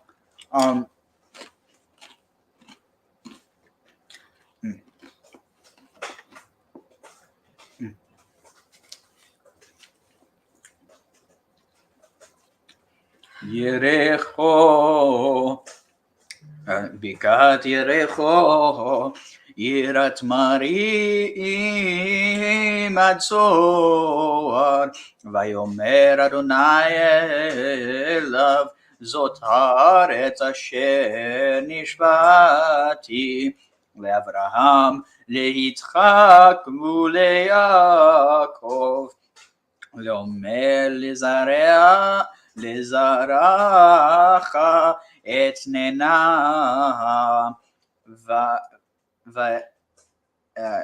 והראתיך בעיניך ושמע לא תעבור. וימת שם משה עבד אדוני בארץ מואב על פי אדוני, ויקבור אותו בגיא בארץ מואב מול בית פאור, ולא ידע איש את קבורתו עד היום הזה. ומשה בן 120 שנה במותו.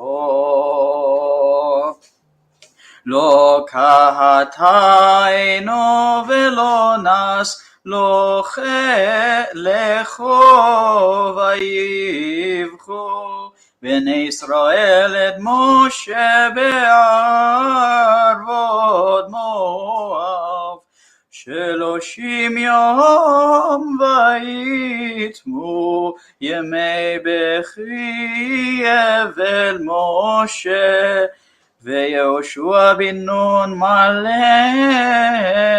רוח חוכמה, כי שמח משה את ידיו עליו, וישמעו אליו בני ישראל ויעשו כאשר ציווה אדוני את משה. ולא קם נביא עוד בישראל כמשה, אשר ידעו אדוני פנים אל פנים לכל האותות והמופתים אשר שלחו אדוני לעשות בארץ מצרים, לפרעה ולכל עבדים ולכל ארצו ולכל היד החזקה ולכל המורה הגדול אשר עשה משה לעיני כל ישראל.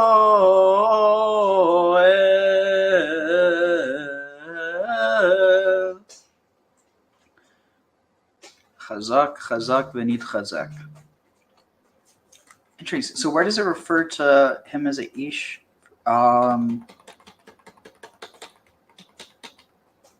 Ish.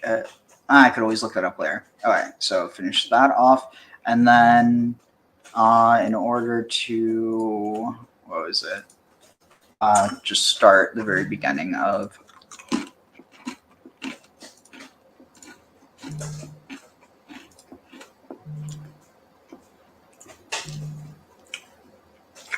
So we ended with a lamed and is starting with a bet, so left. Bereshit bara Elohim et hashamayim ve'et haaretz ve'aretz hayta tohu va'bohu v'choshech al pnei tehom ve'ruach Elohim merachefet al pnei hamayim ויאמר אלוהים יאור ויהי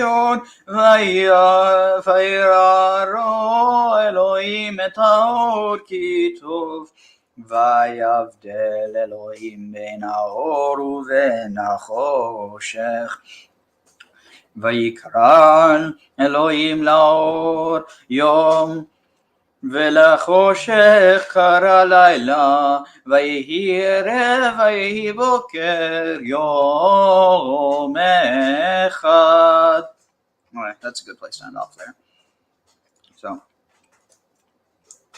Baruch atah Adonai Eloheinu melech haolam asher natan lanu not Torat emet v'chayei olam nata v'tochenu. Baruch atah Adonai noten haTorah. All right, so I have a bit longer before I need to go, so we'll continue. We end the Torah and we immediately begin the Torah. Just like we did. Many commentaries read the last few words of the Torah and connect it to the beginning of the Torah. In a few minutes, we'll discuss the ramifications of this. So in other words, the last three words are le'enei kol Yisrael, in the eyes of all of Israel. What's the first verse in the Torah? In the beginning, God created the heavens and the earth. So some people read it in the eyes of all of Israel. In the beginning, God created the heavens and the earth. So for those of you who have Orchard of Delights, if you go to וזות HaBracha, I have a very long, deep, and profound explanation of what does that mean in the eyes of all of Israel. In the beginning, God created the heavens and the earth. But what we're going to concentrate is a different aspect here. Now, the way I translated the last few words is that Moshe did in the eyes of all of Israel. But if you look at the actual Hebrew, it says le'enei kol Yisrael. Usually, if you want to say in, it's the letter bet, b. And usually, if you want to say to, it's lamed. So here, if you read it like even more literal than the translation is, all the power and signs that Moshe did to the eyes of Israel. So that's what we want to discuss is, what does that mean? All of this he did to the eyes, not in the eyes.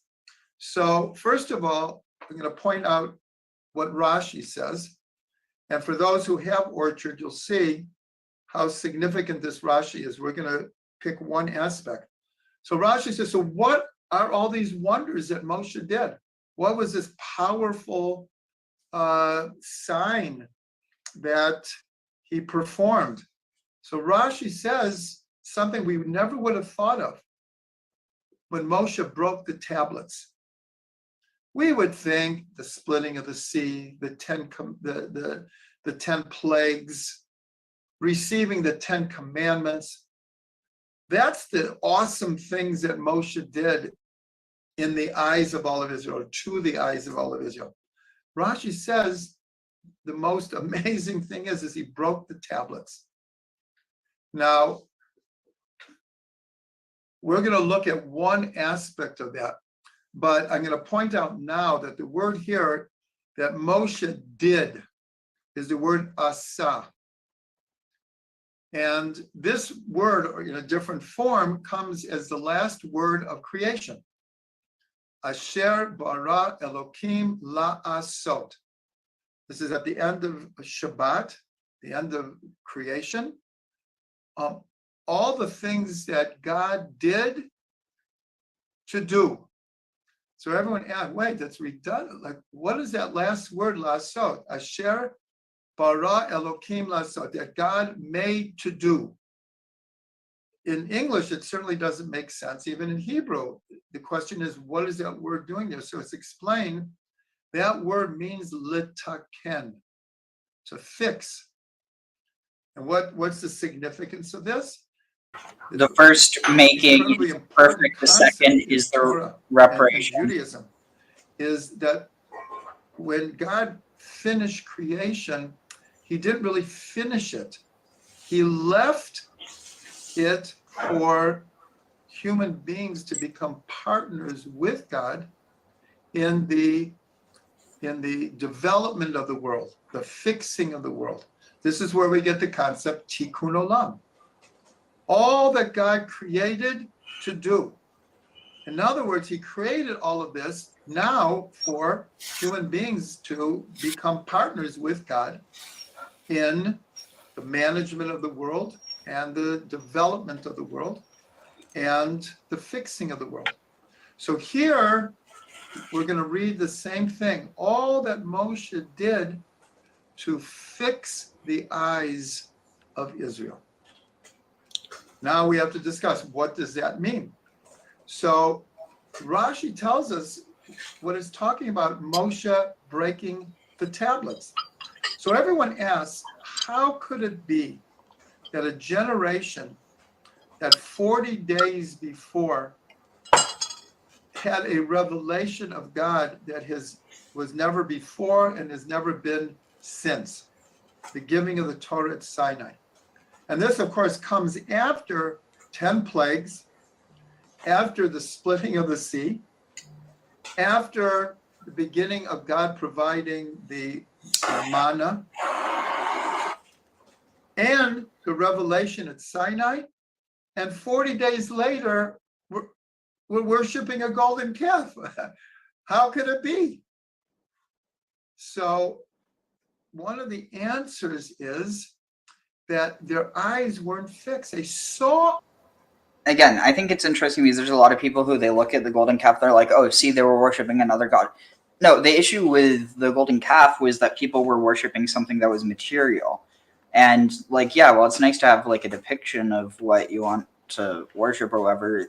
The problem is, and there's kind of the notion that you get from reading like deeper elements of Judaism is that even if there wasn't something wrong inherently with creating images, which I think that itself is debated on in Judaism, the issue is that people over time will start worshiping it because people are fallible, which, I mean, I can understand, but like, even without images, I mean, look at the people who worship money. They put money above all else. Like, I think the issue is that people end up thinking that it means one thing and they stop there and they take it super hard because they figure, you know, we need to take this super seriously. But in the process of doing that, a lot of people end up letting or like failing in that regard on other ways just because they think that they're so secure in doing this one thing when in reality it's just one element of it. But like, you know, for instance, if you believe that there is something inherent, I'm going to just continue because I don't have much time left. All of this, they experienced all of this, but it obviously was somewhat superficial. They didn't see in a way that they fully integrated this new revelation and relationship with God. There's an expression that the eyes are a window to the soul. And this is actually true of all the 5 physical senses. That each of the physical senses, it's very physical, but it's the window to the soul. The soul is nourished. The soul can react. The soul can be in relationship to the physical world only through what it sees and hears and smells and touches and tastes, but especially sight.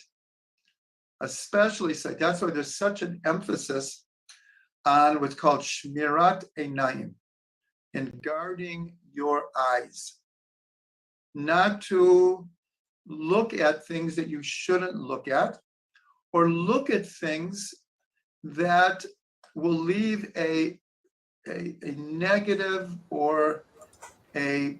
Hey, Graham. Hey, Ariel. Yeah, sorry, I meant to send you the link earlier. I sent it to you on my other account, but because I don't have access to my main Discord on my phone anymore, but yeah, at least you're here now. And it's probably better because I was able to get through everything I needed to, so yeah, because I need to get going soon, but at least we can have some discussion now. Okay. Provocative, what's called a rishimu, withdrawal? English, a mark Oh. on the soul. And we all know that we could, I'm sure we could all look into our past where we saw something. Could be a movie, it could be real life, it could have been a tragedy that leaves a strong impression. Rishimu means impression. And sometimes for the good, and sometimes for the very negative, that we can't get it out of our mind, the image that we saw. So that's what we're told, to be very careful with the eyes. So here, Rashi is alluding to that the last thing that Moshe wants to do for Israel. Remember, this parsha is called 𝐤ozat HaBracha. This is the blessing that Moshe blessed the people. As an aside, this is just a beautiful way to end the Torah, with blessings. Now, this is after the whole book of Deuteronomy, which is full of rebuke, of what we've discussed many times, blessings and curses, of exile and redemption. It's in a certain way, there's a lot of, call it heaviness in the book of Deuteronomy. But here, Moshe ends with blessings. And the last, there's a lot of, call it heaviness in the book of Deuteronomy. But here, Moshe ends with blessings. And the last thing is, what Moshe wants to do is fix the eyes of all of Israel. So we're going to take this a little bit further. Now we're going to go back to, what does it mean to connect the last three words of the Torah with the first words of the Torah? In the eyes of all of Israel, in the beginning, God created the heavens and the earth. So one of the explanations, it's one of the foundations of Hasidic thought, is what's called chidush, renewal, rebirth, making everything new. Now, of course, that's a tremendous challenge. And this is one of the great innovations of the Baal Shem Tov, is that he came to wake up Jewish consciousness to get beyond rote and routine and to approach life on a day-by-day basis, a mitzvah-by-mitzvah basis, with full of enthusiasm and newness. So, along with many, many other explanations, and again, I refer you to Orchard of Delights on this Parsha, is in the eyes of all of Israel, we should be able to see how God is recreating the world at every moment. So this is just a beautiful way to connect the end of the Torah and the beginning. As you get to the end, it's like, we're done, we're finished, now what? So we start the Torah immediately as the message that the holidays are now over. The Torah is over. So what do? You start again. That's what we do. It's a simple message, but to actually live it is obviously more of a challenge. So now we're just going to look at a few aspects. In Pirkei Avot, if anyone wants to look it up or look it up later, in the second chapter, the 13th Mishnah, So this is when Rabbi Yochanan ben Zakkai, he had 5 main students. And he said to them, like, go out in the world and tell me what's in a few words, what's the best way to have in approaching life. So Rabbi Eli, 2 words, what's the best way to approach life? What's the best attribute to have in approaching life? So Rabbi Eliezer said, the first one says, ayin tov, a good eye. If you have a good eye, so you see things in the positive. And what could be a better attitude about life? Rabbi Yoshua said, a good friend. Now, we don't have time to analyze it, but each one of these, there's such beautiful ideas about a good friend. Rabbi Yossi said a good neighbor. Rabbi Shimon said, ha'ro'eh et nolad. No, excuse me. Ha'ro'eh ani et, excuse me. Yes, ha'ro'eh et nolad. One who sees, nolad literally means birth. One sees in the birth of a situation what will come from it. And the last one is Rabbi Elazar ben Arach, who said, Lev Tov, a good heart. So it's interesting. The first one is a good eye. The last one is a good heart. Rabbi Yochanan ben Zakkai said, of all these answers, I choose a good heart.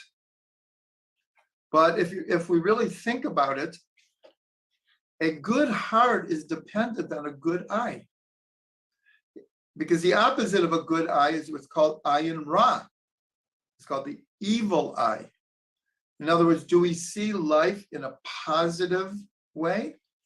Or do we see everything in a negative way? If we see everything in a negative way, how can you have a good heart? But if you see everything in the positive, then you can have a good heart. So this is a very, very deep connection. And now we're going to see it's even deeper because this is pointed out by all the commentaries. What's the last letter of the Torah? It's a lamed. The last word is Yisrael. So the last letter is lamed. What's the first letter of the Torah? A bet. What does that spell? Lev. A good heart. So here we are coming to the end of the holidays. And we could say, well, bottom line, what are we supposed to come out with? What have we accomplished? How are we going to be different this year? And we can answer very simply, do you have a good heart? Are you ready to approach a new year with a good eye and a good heart? And so going back to the broken tablets, there's a midrash that says that Satan came and he showed the people like in their imagination.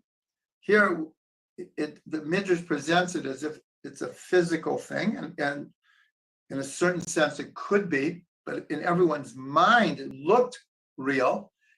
He showed Moshe's coffin as if Moshe was dead. And so therefore the people said, we don't know what happened to Moshe.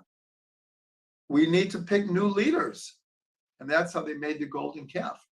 So here again, this idea of a good eye or an evil eye. So Satan came and he showed them like a picture in their minds of Moshe is dead. And they went after that false imagination.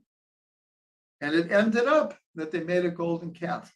So here, the last thing that Moshe wants to do is he wants to fix the eyes of all of Israel, especially because we're right here, we're ending the Torah, and then we're going to begin the Torah.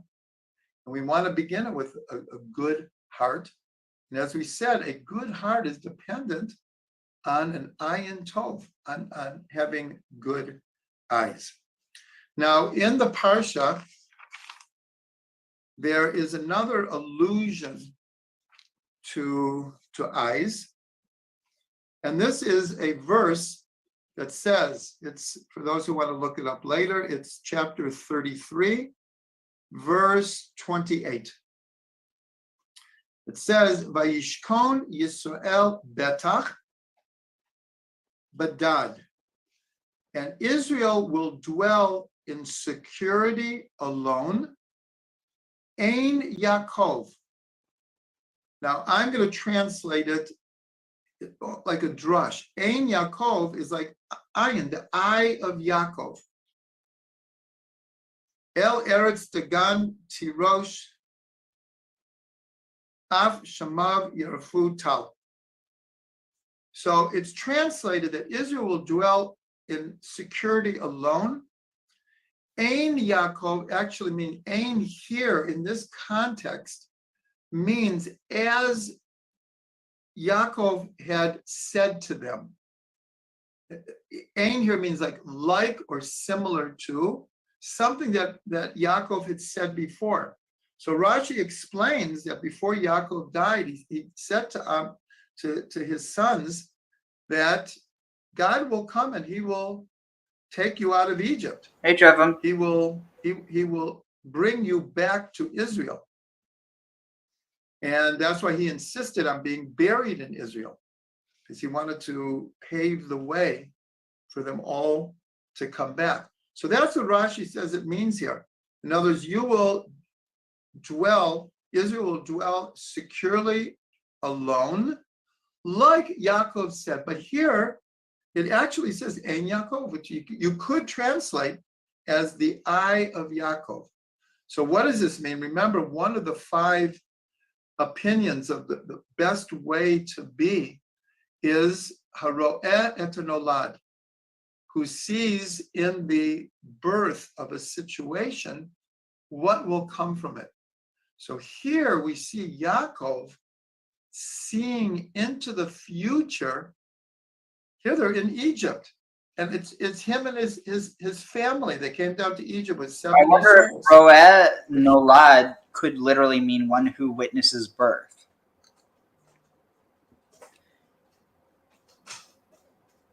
I mean, I know for certain you won't be the same after seeing that. I don't know for certain because I've seen it. I just know for certain because it's that powerful of an experience, for better or for worse. Apparently some guys pass out. I was going to say, yeah, you don't forget the experience. Yeah, that's a real, that's one hell of an initiation. Speaking of Reshima, you can't unsee that. That's a mark on your on your soul. Yeah, initiation for a lot of people in birth. Yeah, both for the birth and the people watching. What would occur? And he promised them that you will make it back to Israel and you'll dwell there securely. So this is like a prophetic eye who sees the birth. So now we go back to connecting the last words of the Torah to the first words of the Torah. In the eyes of all of Israel, in the beginning, as it were, God gave birth to the heavens and the earth. So in other words, as we approach the new year, we're encouraged to see how every day, every situation, every mitzvah, every opportunity is new. Wasn't here before, it won't be there in the future. To live like that takes a lot of spiritual work. But that is the goal. That is the goal. We're at the end of the holidays, and we want to take the newness and the joy and the introspection and the good eye and the good heart into a good year, a new year. We'll just point out that this expression, Ein Yaakov, equals in gematria 312, which equals the word Chadash, new. So like Rosh Chodesh, Chadash, a new month, a new year, a new day, a new minute. So the eye of Yaakov, who sees the birth, is seeing the birth in every moment. So that's a great challenge. We'll end our going through the entire Torah. And we'll end with a blessing. And I'm going to add one other thing, that the Lubavitcher Rebbe, so his last years of his life, around the last 10 years, he was encouraging everyone to learn about Mashiach, to talk about Mashiach, to anticipate the Mashiach. And he was known to have said many, many times, open your eyes, Mashiach is here. So this is based on an idea that one of the words for future in Hebrew is atid, the future. Is it equal to Chadash? That word is used in Megillat Esther to mean to be prepared, to be prepared. So it's explained that the future is already prepared in the present. So the Lubavitcher Rebbe was saying, like, if we wanted bad enough, if we could do it, we could open our eyes and Mashiach is here. So there's a very similar thing that Reb Shlomo, that when he wanted to explain looking at something in a deep, deep way, he would say, you have to look at it with eyes of Mashiach. In other words, the future, but already in the present. Mashiach mentality. And so when we envision Mashiach, when we look at how things are born and we see what can come from them, so that helps bring the future into the present.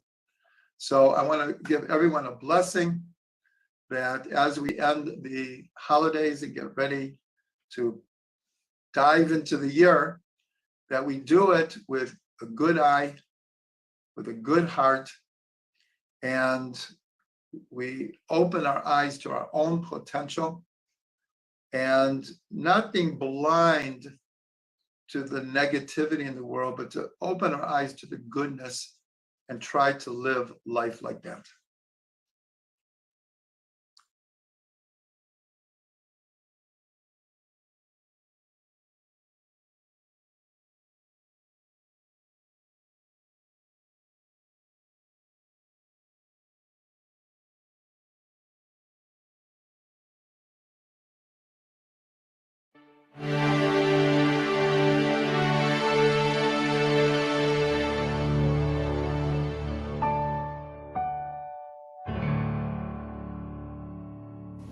Shalom.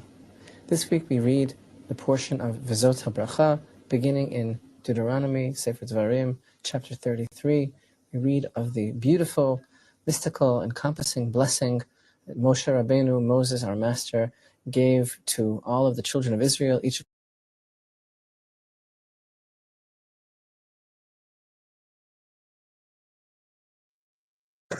And the previous one, I had no idea Moses was an optometrist.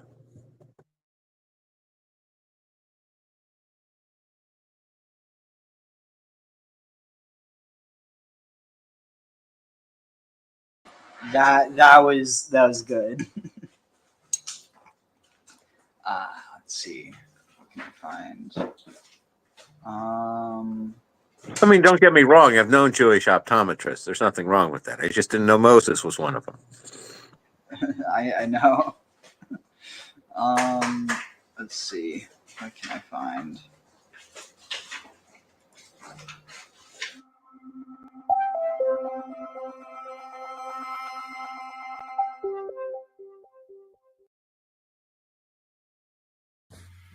Chag Sameach. Simchat Torah. What a name for a festival. The joy of the Torah. What other nation, what other religion do you have where the holiest book of that religion is beautifully dressed in its finery with crowns and silver? We hold the Torah in such awe, with such reverence, with such respect, that when the Torah is carried around, paraded around the shul, the entire community stands up in honor. We kiss the Torah. We bow towards the Torah. Our entire lives are molded by the mitzvot of the Torah. And then Simchat Torah. We finish reading the Torah. There's great joy. We have finally finished the book. We take the Torahs out from the ark. We dance with the Torahs around the shul, around the community. The great joy of finally finishing the cycle of the Torah. And then we immediately start again, because this is what we are all about. It is finishing your favorite book and saying, I want to read it again, because I know I'm going to find something more, some deeper insight. When I look at the Torah, and I read it every single week as the Baal Koreh of my shul, there's something very beautiful. The very final word of the Torah is Yisrael, finished with the letter Lamed. The very first word of the Torah is Bet, Bereshit. And when we take the last letter, the Lamed, and we put it together with the first letter, the Bet, we form the word Leiv, which means the heart. The heart of the Jewish people is the study of Torah. It is the beating heart that has sustained us throughout our generations. And here's another beautiful insight. If the first word is Bereshit in the beginning, and the last word is Lamed, is Yisrael at the end, what is the middle words of the Torah? Interesting. The middle words of the Torah are the words Darosh, Darash, and you shall surely interpret. What an insight. The Leiv of the Jewish people is the Torah. The pumping heart that sustains the Jewish people throughout the generations is, of course, the Torah. And what makes it so unique is Dorosh, Dorash, says the Torah. Continue to study it, look into it, find the insights, grow as a person. Every single cycle that I've done through this Torah, I celebrate my achievements. Whether it has been going through another year of Daf Yomi, whether it's been finishing the Parsha with the commentary of Rashi or someone else, or having listened to the myriad of shiurim over the course of the year, every single year I'm inspired, I'm excited, I've learned so much, I've grown as a person. And thus, Simchat Torah for me is a time in which I celebrate my learning. In the same way as someone who finishes their degree celebrates with a valedictory and their celebration, this is our valedictory for the Jewish people, in which we celebrate the conclusion and the starting of the Torah. And how beautifully do we do it? We have two weddings. We have a Chatan Torah, the groom of the Torah, the person who finishes, is honored with reading the last few lines of the Torah. And we have Chatan Breshit, the bridegroom who starts the Torah once again. This is the Kihem Chayenu Orech Chamenu. These words have sustained the Jewish people throughout the generations. So what is the most exciting day and the best day to be in shul? It has to be Simchat Torah. If you go to shul on Yom Kippur, it's amazing, it's inspiring, but it's a heavy day. If you want to really experience Judaism, get to shul on a Simchat Torah. See the dancing, see the celebration, see the singing, see the Torahs actually dancing around the community. And then you'll know what it means to be Jewish. So what is the message I want to leave you on Simchat Torah? The message is as follows. Some of us associate Judaism with the heavy days. They only go to shul on Rosh Hashanah and Yom Kippur. The day that I would love you to be in shul is Simchat Torah. Because on that day you see Judaism vibrant, alive, dancing, happy, celebrating. And this is my challenge to you for this year, is connect to our heritage. Connect to this book, these scrolls.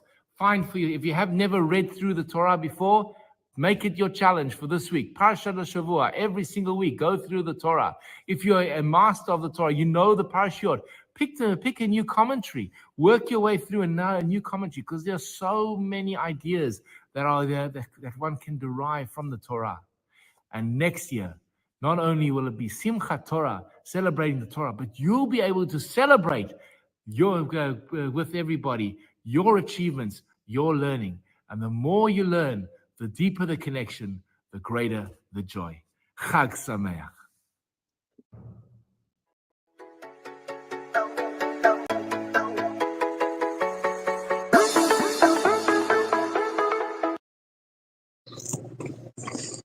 To be fair, I can see how some people might prefer the Kama Sutra as a book they would like to read and reread again right away.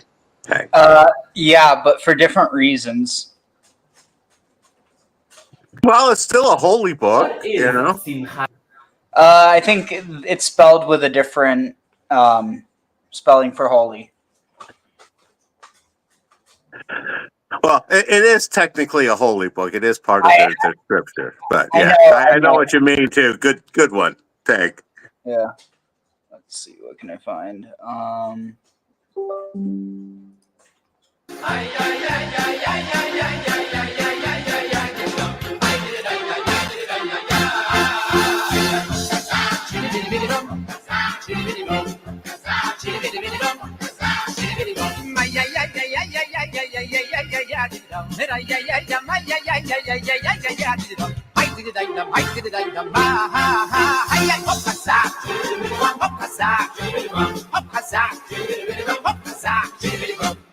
If you want to understand Jews and Judaism, think of Simchat Torah. It is the only festival that is the pure creation of the Jewish people. All the others were either written in the Torah or came about through historical events like Purim and Hanukkah.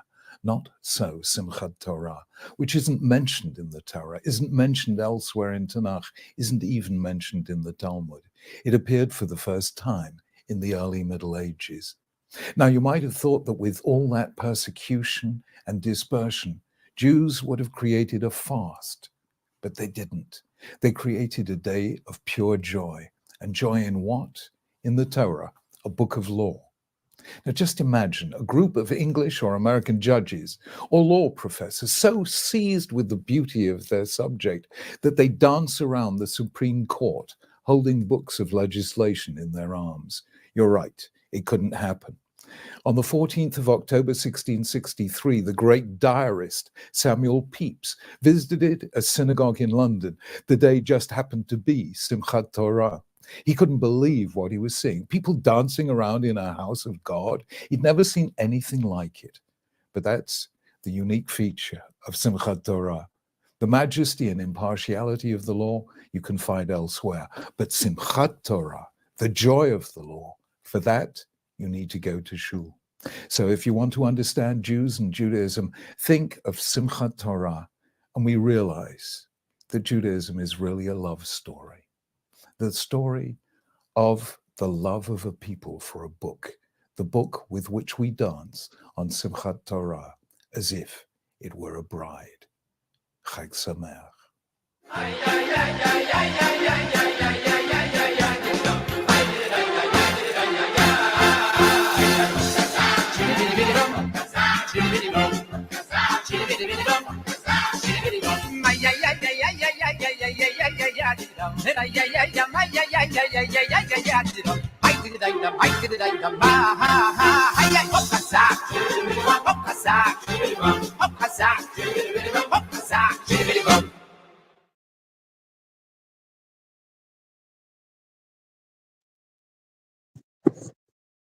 Yeah, I still maintain Sabotage Zevi took that whole, Torah is a bride thing way too far. Yeah, it's one thing to dance with the Torah and to kiss it, but to actually go as far as to say okay, I'm going to marry the Torah. I mean, thankfully, I think that's as far as he. Oh, you mean in the other poll? Yeah, no, yeah. Yeah. Okay. Yeah. Never mind. Yeah, Yeah, it's fine to go to first base with the Torah. You don't want to get a home run. Yeah. Oh, that's not the joke I was making. Because according to history, apparently there was in one of the Sabbatean congregations, the rabbi's wife was dancing around like they were dancing around with the rabbi's wife like a Torah. Oh, okay. Yeah, no, I can definitely see where they could get that from. Yep. Let's see. Oh, this should be good. What is the holiday of Simchat Torah?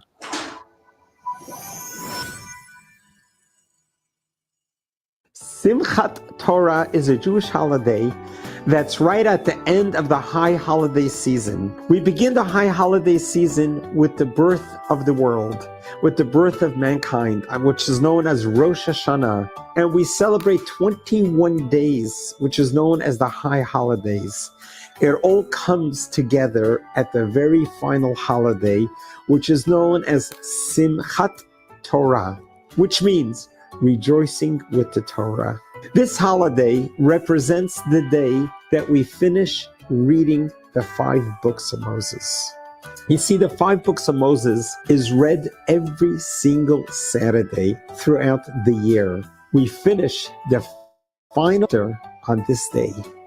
But it's not only the day that we finish, it is also the day that we begin right away from Genesis.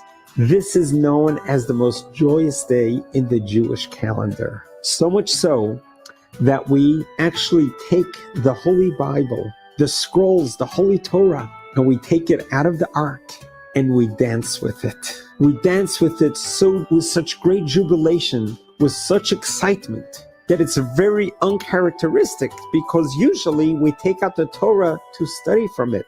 But this is one day a year that we take out the Torah from the ark and we dance with it. We do circle dancing. We lift up the Torah and we show how proud we are of the Torah. And the joy and the happiness that we have during this holiday is a joy that stays with us throughout the whole year. God has taught us the only way to serve Him has to be through joy, through happiness, through gladness. This is what Simchat Torah is all about. We come to synagogue and we go to the ark and we take the Torah out. You see, the Torah in itself have no feet. We become one with the Torah. When we dance with the Torah, we become one with the Torah.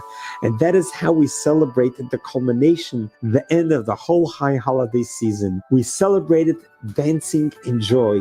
We are so proud of who we are are proud of what we have, and we are proud to show the world that what is our guiding light? It is the Torah. Unfortunately, last year, October 7, 2023, the anniversary of the massacre, the barbaric massacre occurred on Simchat Torah. And our enemies tried to dampen our spirits. They chose the happiest day of the year to create this massacre. What we do in return, our responses, we turn this day into the most joyous day in spite of them. We will not have a dampened Simchat Torah, but rather we're going to have this year, we're going to dance so much more so. We're going to have l'chaims. We're going to rejoice more than ever before. So our enemies will know that nothing they can do can dampen our spirit and our joy and our pride of who we are. So make it a point to come to synagogue this year and celebrate Simchat Torah. Let's dance away for a new, bright, happy year of peace, a year of prosperity, a year of great health, and a year that anything that you need, God will give you. God bless you. God loves you.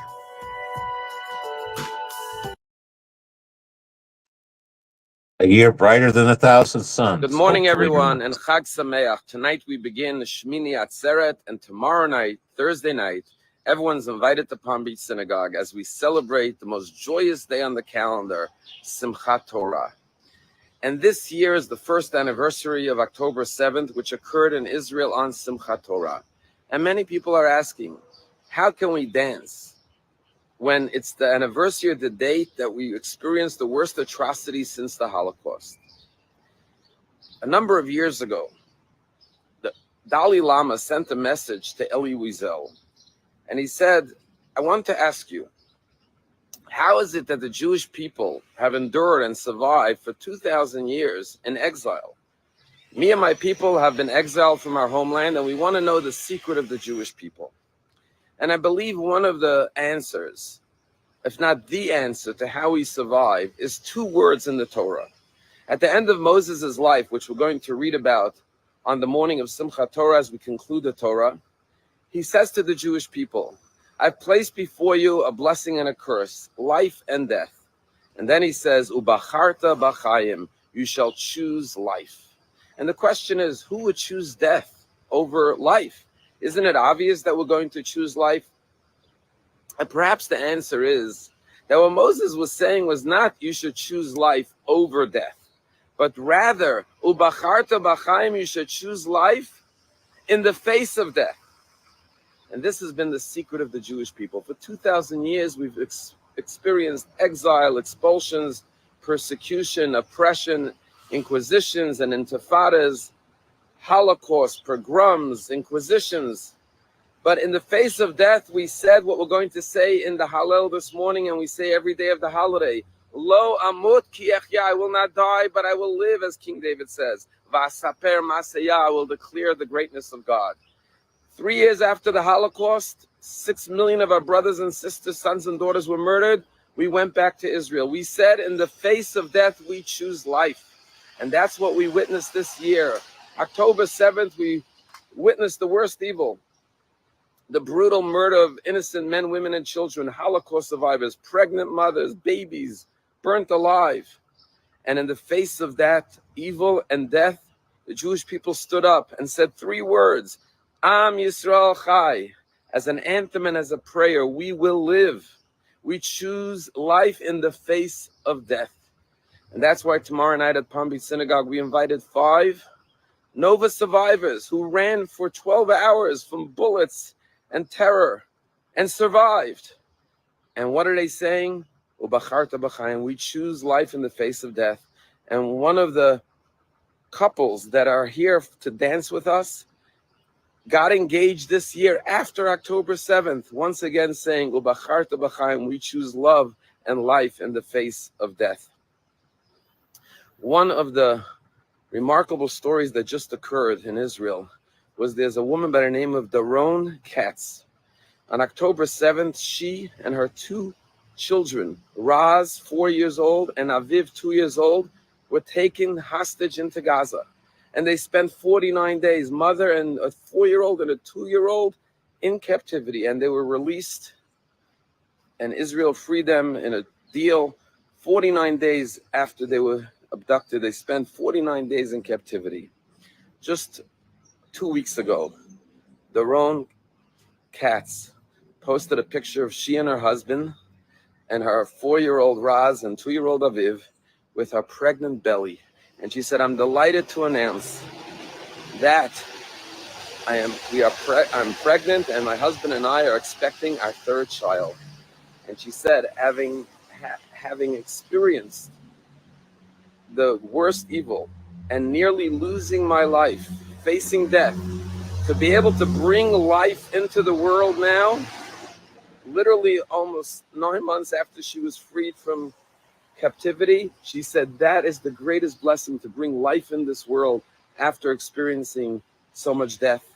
And her own brother and mother were murdered on October 7th. And a number of other friends and family from Kibbutz Nir Oz are still in captivity. But she said the following words.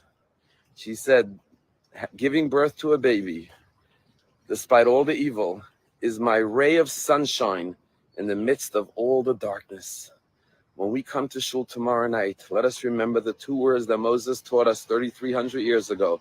Ubacharta b'chayim. As a Jewish people, we always choose life in the face of death. That is our sunshine in the darkness. And yes, as we've been saying every day, and we've been seeing every day in Israel and around the world, the Jewish people declare in word and in action, Am Yisrael Chai.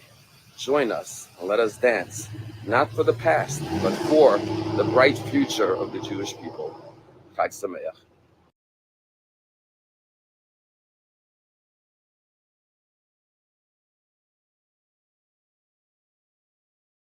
because of all the wondrous things that he did in front of the eyes of the entire people. What did he do in the presence of all the Jews? When he came down off the mountain the first time, he saw that the Jews had made a golden calf, and he dropped the tablets, the 10 Commandments, and he broke them. The final holiday of this long holiday season is the holiday of Simchat Torah. It's a holiday unto itself, not just the last days of Sukkot. And what it is a lot of dancing, a lot of joy, celebrating the completion of the reading of the Torah. Because we read a portion every week on Shabbos, and it takes a year from Simchat Torah to Simchat Torah, and on this day we finish reading the entire Torah and start all over again. The obvious question is, and there's always a question, right? The obvious question is, what does this have to do with the season? The Torah was given in the spring, on Shavuos. So wouldn't it make more sense to begin the study of the Torah, the reading of the Torah, on Shavuos and finish it on Shavuos? Why are we celebrating the Torah after Yom Kippur? Because everything in Torah, everything in the practice of Torah is meaningful and purposeful and necessary. So why is it right and necessary to celebrate the completion of the Torah after Yom Kippur rather than Shavuos? So let's take a deeper look. The relationship between Jews and Torah works two ways, like every relationship, of course. Is the Torah necessary for the benefit of the Jews, or are the Jewish people necessary for the benefit of the Torah? It's a very good question. And there are good arguments on both sides, because what would the Torah be if there is no Jew to keep it? And on the other hand, what would a Jew be if he didn't have a Torah to follow, to fulfill? So the relationship is a two-way relationship. There's the aspect where Torah benefits from the Jewish people, and there's the aspect where the Jewish people benefit from the Torah. Now, listen to this amazing, amazing idea. What are the last words in the Torah? The concluding words of the entire Torah.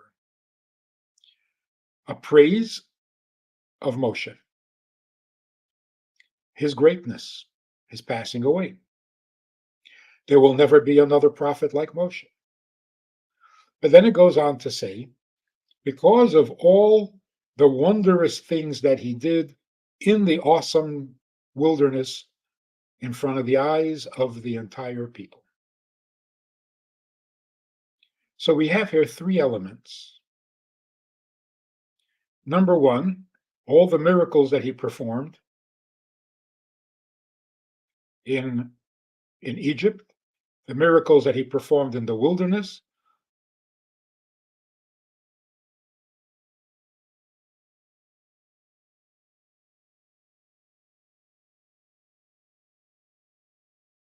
I want to tell the Rebbe the words of the new song that we're singing with Mashiach, right? So I'm just going to read him.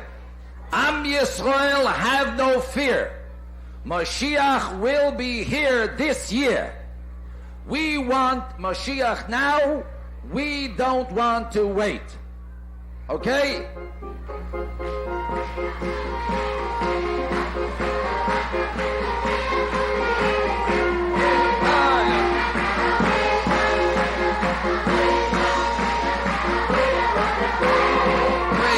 Mashiach now, we want Mashiach now.